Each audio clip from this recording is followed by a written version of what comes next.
15ನೇ budget ಮಂಡನೆಗೆ CM Siddaramaiah ready ಆಗಿದ್ದಾರೆ. CM ಆಗಿ 8ನೇ ಬಜೆಟ್ ಇದು. ಇದರ ಜೊತೆಗೆ ಸರ್ಕಾರ ಬಂದ ಮೊದಲ ವರ್ಷದಂತೆ ಈ ವರ್ಷ ಇರೋದಕ್ಕೆ ಸಾಧ್ಯ ಇಲ್ಲ. ರಾಜ್ಯ ಸರ್ಕಾರ ರಚನೆಯಾದಾಗ ಮುಖ್ಯ ಫೋಕಸ್ ಇದ್ದಿದ್ದು ಗ್ಯಾರಂಟಿಗಳ ಅನುಷ್ಠಾನ. ಆದ್ರೆ ಈಗ ಈ ಬಾರಿಯ ಬಜೆಟ್ನಲ್ಲಿ ಅಭಿವೃದ್ಧಿ ಯೋಜನೆಗಳಿಗೂ ಒತ್ತು ಕೊಡಬೇಕಾದ ಅನಿವಾರ್ಯತೆ ಇದೆ. ಈ ಸವಾಲಿನ ಜೊತೆಗೆ ಲೋಕಸಭಾ ಚುನಾವಣೆಯನ್ನ ಅತಿ ಹೆಚ್ಚು ಕ್ಷೇತ್ರಗಳನ್ನ ಗೆಲ್ಲೋದರ ಮೂಲಕ ಬಿಜೆಪಿಗೆ ಟಕ್ಕರ್ ಕೊಡೋದಕ್ಕೆ ಈ ಬಾರಿಯ ಬಜೆಟ್ನಲ್ಲಿ ಅಂತಹ ಯೋಜನೆಗಳೇನಾದ್ರೂ ಘೋಷಣೆ ಮಾಡ್ತಾರಾ ಸಿದ್ದರಾಮಯ್ಯ? ಗ್ಯಾರಂಟಿಗಳಿಗೆ ಬೇಕಾಗಿರುವ 58ರಿಂದ 60 ಸಾವಿರ ಕೋಟಿ ರೂಪಾಯಿಗಳ ಹೊಂದಾಣಿಕೆ ಹೇಗಾಗತ್ತೆ? ಎಲ್ಲಿಂದ ಹೊಂದಿಸ್ತಾರೆ? ಅದರ ಜೊತೆಯಾಗಿ ಅಭಿವೃದ್ಧಿ ಯೋಜನೆಗಳಿಗೆ ಹಣ ಇಲ್ಲ ಅಂತ ಹಲವು ಶಾಸಕರು ಬೊಬ್ಬೆ ಹೊಡಿತಾ ಇದ್ದಾರೆ. ಈ ಬಾರಿ ಆ ನಿರೀಕ್ಷೆಯೂ ದೊಡ್ಡ ಮಟ್ಟಕ್ಕಿದೆ.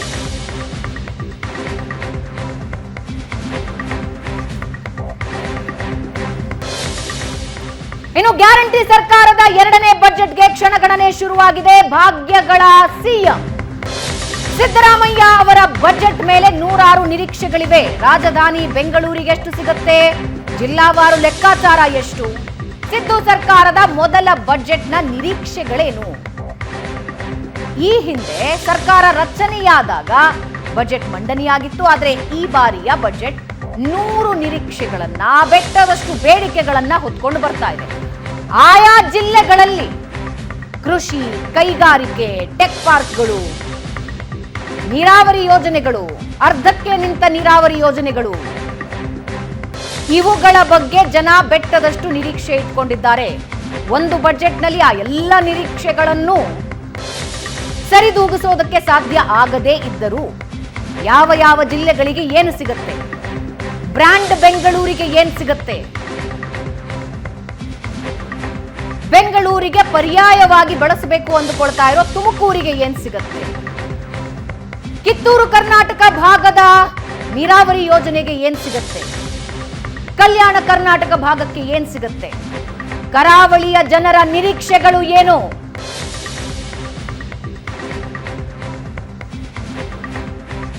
ಗ್ಯಾರಂಟಿ ಈಡೇರಿಸುವ ಜೊತೆಗೆ ಯಾವ ಯೋಜನೆಗಳು ಜಾರಿಯಾಗುತ್ತವೆ? ಬೆಲೆ ಏರಿಕೆಗೂ ಕಡಿವಾಣ ಹಾಕಬೇಕು. ದಾಖಲೆಯ ಬಜೆಟ್ ಮಂಡನೆಗೆ ಸಿಎಂ ಸಿದ್ದರಾಮಯ್ಯ ರೆಡಿಯಾಗಿದ್ದಾರೆ. ಈ ಬಾರಿಯ ಬಜೆಟ್ನ ಗಾತ್ರ 3.8 ಲಕ್ಷ ಕೋಟಿಯ ಬಜೆಟ್ ಅನ್ನೋ ಅಂದಾಜಿದೆ.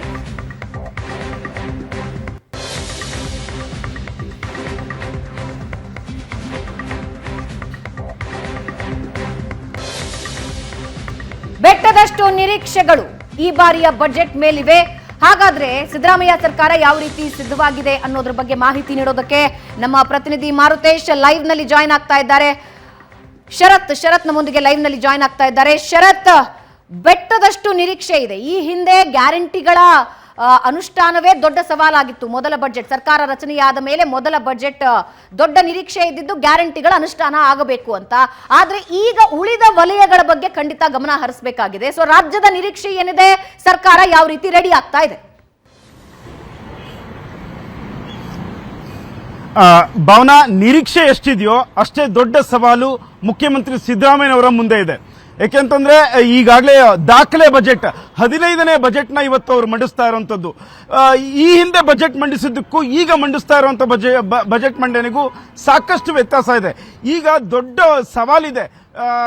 ಸಹಜವಾಗಿ ಬಜೆಟ್ ಅಂದಮೇಲೆ ನಮಗೆ ನಿರೀಕ್ಷೆಗಳು ಬೆಟ್ಟದಷ್ಟು ಇದ್ದೇ ಇರುತ್ತೆ. ಆದರೆ ಈ ಸವಾಲನ್ನ, ಈಗಿರುವಂತಹ ನಿರೀಕ್ಷೆ ಸವಾಲನ್ನ ಮುಖ್ಯಮಂತ್ರಿ ಸಿದ್ದರಾಮಯ್ಯ ಅವರು ಇವತ್ತು ಹೇಗೆ ಮಂಡಿಸ್ತಾರೆ ಅನ್ನೋದು ಬಹಳಷ್ಟು ಕುತೂಹಲಕ್ಕೆ ಕಾರಣವಾಗಿರುವಂತದ್ದು. 15ನೇ ಬಜೆಟ್ ಅಲ್ಲಿ ಯಾವ ಕೊಡುಗೆಗಳನ್ನು ಕೊಡ್ತಾರೆ? ಈ ಹಿಂದೆ ಸರ್ಕಾರ ರಚನೆಯಾದ ಸಂದರ್ಭದಲ್ಲಿ ಸಂದರ್ಭದಲ್ಲಿ 5 ಗ್ಯಾರಂಟಿಗಳಿಗೆ ಪ್ರಮುಖವಾಗಿ ಮೀಸಲಿಡಲಾಗಿತ್ತು. ಸೊ 5 ಗ್ಯಾರಂಟಿಗಳನ್ನ ವರ್ಷ ಪೂರ್ತಿ ನಡೆಸಿದ್ರು ಕೂಡ ಬೇರೆ ಬೇರೆ ಕ್ಷೇತ್ರಗಳಿಗೆ ಅನುದಾನ ಸಿಗ್ತಾ ಇಲ್ಲ ಅಂತ ಸ್ವತಃ ಕಾಂಗ್ರೆಸ್ ಪಕ್ಷದ ಶಾಸಕರುಗಳೇ ಆರೋಪವನ್ನು ಮಾಡ್ತಾ ಇದ್ರು, ನಮಗೆ ಅನುದಾನ ಸರಿಯಾಗಿ ಸಿಗ್ತಾ ಇಲ್ಲ ಅಂತ. ಸೊ ಈ ಆಪಾದನೆಯನ್ನು ತಳ್ಳಿ ಹಾಕ್ಲಿಕ್ಕೆ ಈ ಬಜೆಟ್ ನಲ್ಲಿ ಯಾವ ರೀತಿ ಟಾನಿಕ್ ಅನ್ನು ಕೊಡ್ತಾರೆ, ಅದು ಅಲ್ಲದೆ ಮುಂಬರುವಂತಹ ಲೋಕಸಭಾ ಚುನಾವಣೆ ಇದೆ.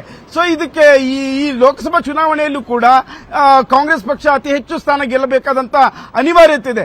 ಸೊ ಇದನ್ನೆಲ್ಲವೂ ಕೂಡ ಹೇಗೆ ಸರಿದೂಗಿಸ್ತಾರೆ ಅನ್ನುವಂಥದ್ದು ಸಾಕಷ್ಟು ಕುತೂಹಲ ಇರುವಂತದ್ದು. ಸೊ ಬಜೆಟ್ ಗಾತ್ರ ಮತ್ತೆ ಸಾಲದ ಹೊರೆಯೂ ಕೂಡ ಕಳೆದ ಬಾರಿಗಿಂತ ಹೆಚ್ಚಾಗುತ್ತೆ. ಸೊ ಈಗ ಸಾಲದ ಹೊರೆಯೂ ಕೂಡ ಹೆಚ್ಚಾಗೋದ್ರಿಂದ ಹೇಗೆ ತೆರಿಗೆಯನ್ನೇನಾದ್ರೂ ಹೆಚ್ಚಿಗೆ ಮಾಡ್ತಾರಾ? ಸೊ ಒಂದ್ ವೇಳೆ ತೆರಿಗೆಯನ್ನು ಹೆಚ್ಚಿಗೆ ಮಾಡಿದ್ರೆ ಸೊ ಮುಂಬರುವ ಲೋಕಸಭಾ ಚುನಾವಣೆ ಇದೆ, ಸೊ ಇದಕ್ಕೆ ಹೊಡೆತ ಬೀಳುತ್ತಾ? ಈ ತರದ್ದು ಸವಾಲುಗಳು ಸಿದ್ದರಾಮಯ್ಯನವರ ಮುಂದೆ ಸಾಕಷ್ಟು ಇದೆ. ಕಳೆದ 1 ತಿಂಗಳಿಂದ ವಿವಿಧ ಇಲಾಖೆಗಳ ಜೊತೆ ಪೂರ್ವಭಾವಿ ಸಭೆ ನಡೆಸಿದ್ರು, ಸಂಘ ಸಂಸ್ಥೆಗಳಿಂದ ಮನವಿಯನ್ನು ಕೂಡ ಪಡ್ಕೊಂಡಿದ್ದಾರೆ, ಬೆಟ್ಟದಷ್ಟು ಮನವಿಗಳು ಬಂದಿದ್ದಾವೆ. ಸೊ ಅಷ್ಟೇ ನಿರೀಕ್ಷೆ ಕೂಡ ಇದೆ.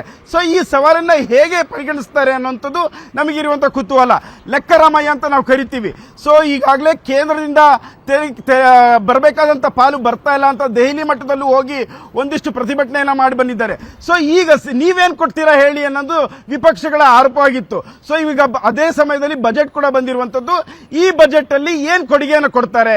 ಸೊ ಅದಕ್ಕೆ ವಿಪಕ್ಷಗಳಿಗೂ ಕೂಡ ತಕ್ಕವಾದಂತ ಉತ್ತರವನ್ನು ಕೊಡಬೇಕಾಗಿದೆ.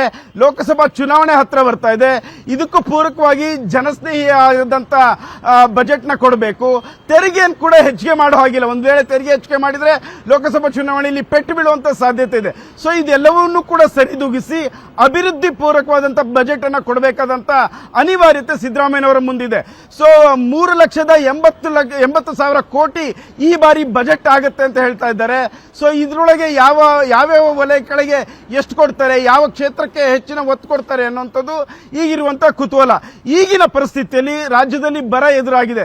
ಸೊ ಬರ ಎದುರಾಗಿರೋದ್ರಿಂದ ಒಂದಿಷ್ಟು ಅನುದಾನವನ್ನ ಕುಡಿಯುವ ನೀರಿಗೆ ಮತ್ತೆ ಮೇವು, ಜಾನುವಾರುಗಳ ಮೇವಿಗೆ ಪ್ರಮುಖವಾಗಿ ಆದ್ಯತೆ ಕೊಡುವಂತ ಸಾಧ್ಯತೆ ಇದೆ. ಇನ್ನುಳಿದಂತೆ ನಾನು ಆಗ್ಲೇ ಹೇಳಿದಾಗೆ ಈ 5 ಗ್ಯಾರಂಟಿಗಳೇನಿದೆ ಅದಕ್ಕೆ ಅದಕ್ಕೋಸ್ಕರನೇ 58,000 ಕೋಟಿ ಮೀಸಲಿಡಬೇಕಾಗುತ್ತೆ. 58ರಿಂದ 60 ಅಂತ ಹೇಳಲಾಗುತ್ತೆ. ಸೊ ಅದು ಕೇವಲ ಈ ವರ್ಷಕ್ಕೆ ಮಾತ್ರ ಅಲ್ಲ, ಮುಂದಿನ 4 ವರ್ಷವೂ ಕೂಡ ಇದನ್ನು ಸರಿದೂಗಿಸಬೇಕು. ಈ 5 ವರ್ಷವೂ ಕೂಡ ಇವರ ಸರ್ಕಾರ ಇರೋ ತನಕ ಇದಕ್ಕೆ ಈ ಹಣ ಮೀಸಲಿಡಬೇಕಾಗತ್ತೆ. ಮೊದಲಿಗೆ ಈ ಗ್ಯಾರಂಟಿ ಸ್ಕೀಮ್ಗೆ ಮೀಸಲಿಟ್ಟ ಆದ ಬಳಿಕ ಬೇರೆ ಬೇರೆ ಅಭಿವೃದ್ಧಿ ಪೂರಕವಾಗಿ ಪ್ರಮುಖವಾಗಿ ಅನುದಾನವನ್ನು ಕೊಡಬೇಕಾಗತ್ತೆ. ನಾನು ಆಗ್ಲೇ ಹೇಳ್ತಾ ಇದ್ದೆ, ಪ್ರಮುಖವಾಗಿ ಗ್ಯಾರಂಟಿ ಸ್ಕೀಮ್ ಆದ ಬಳಿಕ ಗ್ಯಾರಂಟಿ ಸ್ಕೀಮಿಂದನಾಗಿ ಅವರು ಅಧಿಕಾರಕ್ಕೆ ಬಂದರು. ಆದರೆ ಕ್ಷೇತ್ರಗಳಿಗೆ ಅನುದಾನದ ಕೊರತೆ ಎದುರಾಗಿರುವಂಥದ್ದು ಸ್ವತಃ ಕಾಂಗ್ರೆಸ್ ಪಕ್ಷದ ನಾಯಕರುಗಳಿಗೆ ಪ್ರಸ್ತಾಪ ಮಾಡ್ತಾ ಇದ್ರು. ಸೊ ಈ ಸವಾಲನ್ನ ಈ ಬಾರಿ ಮುಖ್ಯಮಂತ್ರಿಗಳು ಹೇಗೆ ಅದನ್ನ ಪರಿಗಣಿಸ್ತಾರೆ, ಹೇಗೆ ಲೆಕ್ಕ ಹಾಕಿ ಬಜೆಟ್ ಮಂಡಿಸ್ತಾರೆ ಅನ್ನುವಂಥದ್ದು ಈಗ ಕುತೂಹಲ. 10 ಕಾಲಶತಿಗೆ ಮುಖ್ಯಮಂತ್ರಿಗಳು ಬಜೆಟ್ ಅನ್ನ ಮಂಡಿಸ್ತಾ ಇದ್ದಾರೆ. 9:00ವರೆಗೆ ವಿಶೇಷವಾದಂತಹ ಸಂಪುಟ ಸಭೆ ಇದೆ. ಆ ಸಂಪುಟ ಸಭೆಯಲ್ಲಿ ತಾವು ಮಂಡಿಸ್ತಾ ಇರುವಂತಹ ಬಜೆಟ್ ಅನ್ನ ಸಂಪುಟ ಸಹೋದ್ಯೋಗಿಗಳ ಜೊತೆ ಪ್ರಸ್ತಾಪವನ್ನು ಮಾಡಿ ಅನುಮೋದನೆಯನ್ನು ಪಡ್ಕೊಂಡು 10 ಕಾಲಿಗೆ 15ನೇ ದಾಖಲೆ ಬಜೆಟ್ ಅನ್ನ ಮಂಡಿಸ್ತಾ ಇದ್ದಾರೆ. ಎಷ್ಟು ನಿರೀಕ್ಷೆ ಇದೆಯೋ ಅಷ್ಟೇ ದೊಡ್ಡ ಸವಾಲು ಕೂಡ ಇರುವಂತದ್ದು. ಭಾವನಾ, ಎಸ್, ಧನ್ಯವಾದ ಶರತ್ ನಿಮ್ಮೆಲ್ಲ ಮಾಹಿತಿಗೆ. ಹಾಗಾದ್ರೆ ನಿರೀಕ್ಷೆಗಳು ಏನೇನು, ಈ ಬಾರಿಯ ಸಿದ್ದರಾಮಯ್ಯ ಲೆಕ್ಕಾಚಾರದ ನಿರೀಕ್ಷೆಗಳು ಏನೇನು ಅನ್ನೋದನ್ನ ಒಂದೊಂದಾಗಿ ನೋಡ್ತಾ ಹೋಗೋಣ. ಸಿದ್ದು ಭಾಗ್ಯ 2.0 ಗ್ಯಾರಂಟಿ ಯೋಜನೆಗಳ ಜೊತೆಗೆ ಅಭಿವೃದ್ಧಿ ಯೋಜನೆಗಳ ಬಗ್ಗೆ ಕೂಡ ಹೆಚ್ಚಿನ ಒತ್ತು ಕೊಡಬೇಕು. ಮೇಕೆದಾಟು ಎತ್ತಿನಹೊಳೆ ಯೋಜನೆಗೆ ಅನುದಾನದ ನಿರೀಕ್ಷೆ ಇದೆ. ಆದಷ್ಟು ಬೇಗ ಈ ಯೋಜನೆಗಳು ಮುಗಿಬೇಕು ಅನ್ನೋ ನಿರೀಕ್ಷೆಗಳು ಕೂಡ ಇದೆ. ಹಾಗೆ ಕಿತ್ತೂರು ಕರ್ನಾಟಕ ಭಾಗದಲ್ಲೂ ಕೂಡ ಬಹಳ ಒತ್ತಡ ಇದೆ. ಕೃಷ್ಣಾ ಮೇಲ್ದಂಡೆ ಯೋಜನೆಗೆ ವಿಶೇಷ ಅನುದಾನದ ನಿರೀಕ್ಷೆಯಲ್ಲಿದ್ದಾರೆ. ನೀರಾವರಿಗೆ ಸಂಬಂಧಪಟ್ಟ ನಿರೀಕ್ಷೆಗಳು ಬಹಳ ದೊಡ್ಡ ಮಟ್ಟಕ್ಕಿವೆ. ಎಲ್ಲ ಭಾಗದಲ್ಲೂ ಕಿತ್ತೂರು ಕರ್ನಾಟಕ, ಚಿತ್ರದುರ್ಗ ಸೇರಿದಂತೆ ಹಲವು ಭಾಗಗಳಲ್ಲಿ ನೀರಾವರಿ ಯೋಜನೆಗಳ ನಿರೀಕ್ಷೆ ಇದೆ. ಇನ್ನು ಮತ್ತೊಂದು ಕಡೆ ಪೌರ ಕಾರ್ಮಿಕರು, ಅಂಗನವಾಡಿ ಕಾರ್ಯಕರ್ತೆಯರ ಗೌರವಧನ ಹೆಚ್ಚಳದ ಕುರಿತಾಗಿಯೂ ಕೂಡ ಈಗಾಗಲೇ ಪ್ರೊಟೆಸ್ಟ್ ಮಾಡಿದ್ರು ಕಳೆದ ವಾರ. ಸೊ ಗೌರವಧನ ಹೆಚ್ಚಳ ಮಾಡಿಕೊಡಿ ಅಂತ ಇದು ಒಂದು ಬೇಡಿಕೆಗಳಲ್ಲಿ ಬಹುಮುಖ್ಯವಾದಂತಹ ಬೇಡಿಕೆ. ಸಿದ್ದು ಬಜೆಟ್ ನಿರೀಕ್ಷೆಗಳೇನು ಅನ್ನೋದನ್ನ ಒಂದೊಂದಾಗಿ ನಾವು ನೋಡ್ತಾ ಹೋಗ್ತಾ ಇದ್ದೀವಿ. ಪ್ರಮುಖವಾಗಿ ತಳ ಸಮುದಾಯಗಳ ಅಭಿವೃದ್ಧಿ ಕಲ್ಯಾಣ ಮಂಡಳಿಯ ರಚನೆಯ ಬೇಡಿಕೆ ಇದೆ.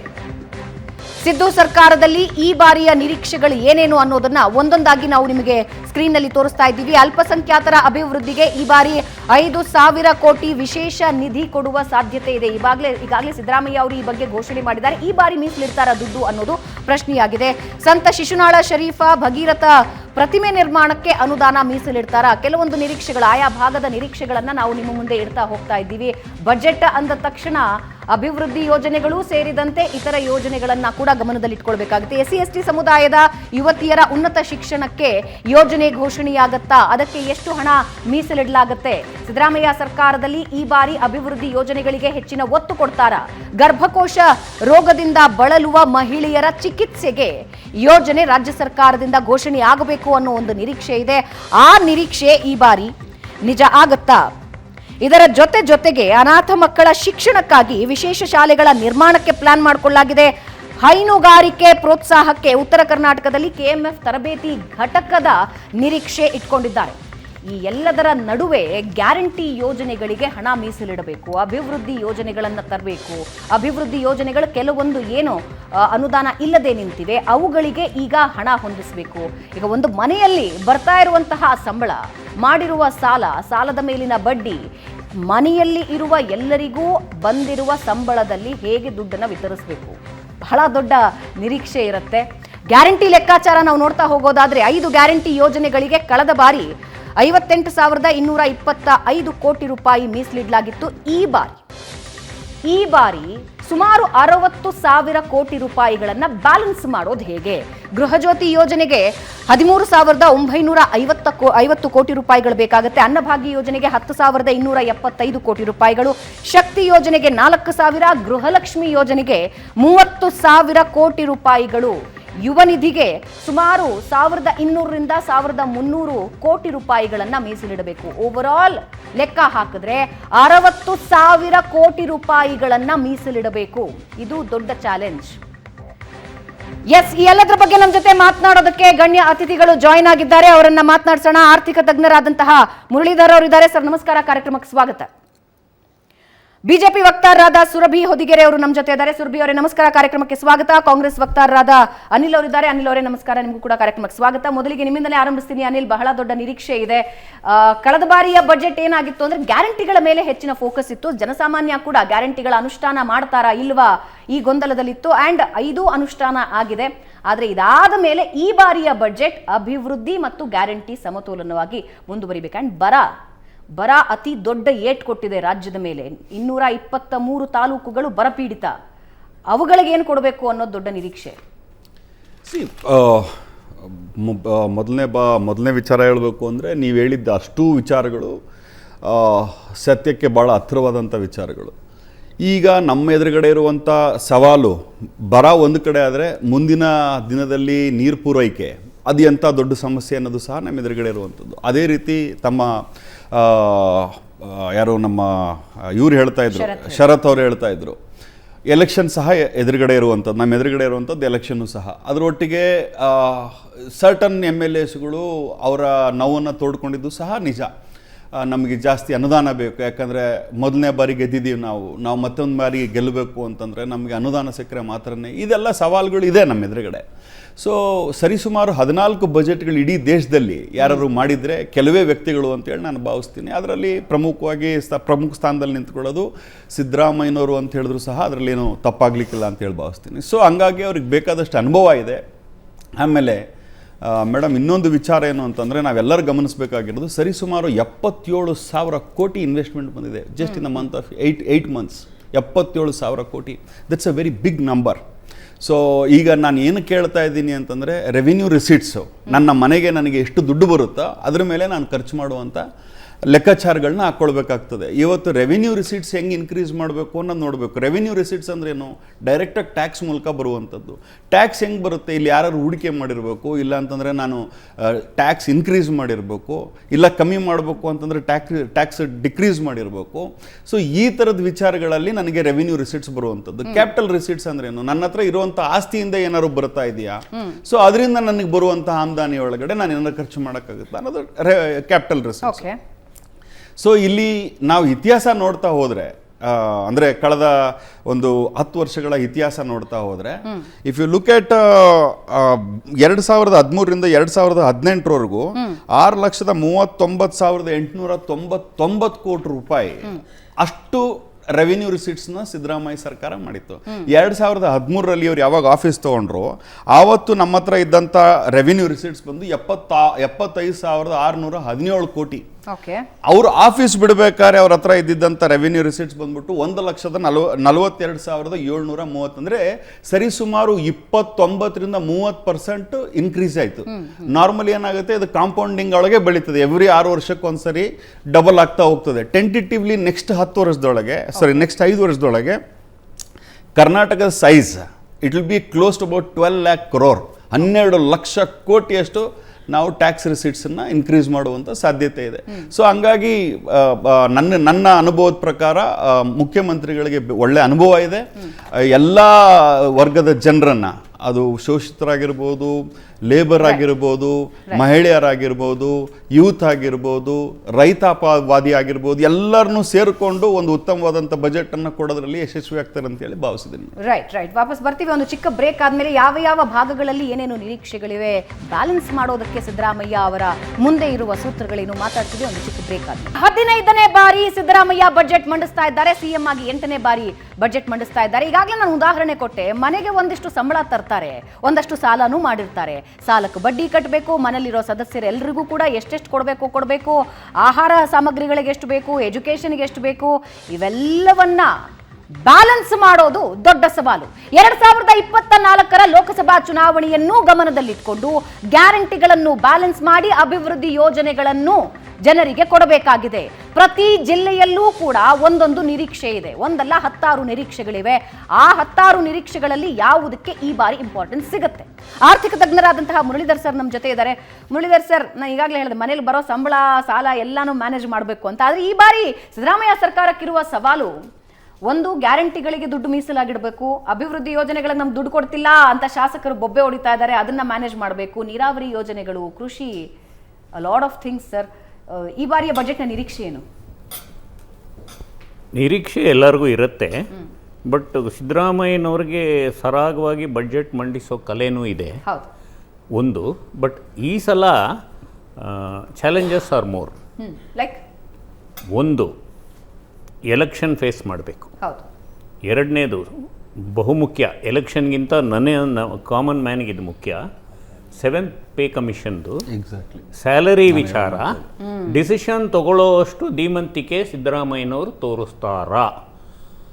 ಒಂದು ಕಡೆ ನನಗೆ ಆಕಾಂಕ್ಷೆ ಇದೆ, ತೋರಿಸ್ತಾರೆ ಅಂತ, ಇನ್ನೊಂದು ಕಡೆ ಅನಿವಾರ್ಯ ಪರಿಸ್ಥಿತಿಲಿ ಅವರೂ ಬೇರೆಯವ್ರ ಥರ ಅದನ್ನು ಮುಂದಕ್ಕೆ ಹೊತ್ತಾಗ್ತಾರಾ ಅನ್ನೋದು ನೋಡಬೇಕು. ಇಲ್ಲಿ ಪರಿಸ್ಥಿತಿ ಏನು ಅಂದರೆ, ಕೆಲವು ರಾಜ್ಯಗಳಲ್ಲಿ ಭಾವನಾ ಅವರೇ, ಸೆಂಟ್ರಲ್ ಗೌರ್ಮೆಂಟ್ ಪೇ ಸ್ಕೇಲ್ಗೂ ಸ್ಟೇಟ್ ಪೇ ಸ್ಕೇಲ್ಗೂ ಹತ್ರ 28ರಿಂದ 30% ವ್ಯತ್ಯಾಸ ಇದೆ. ಹೌದು.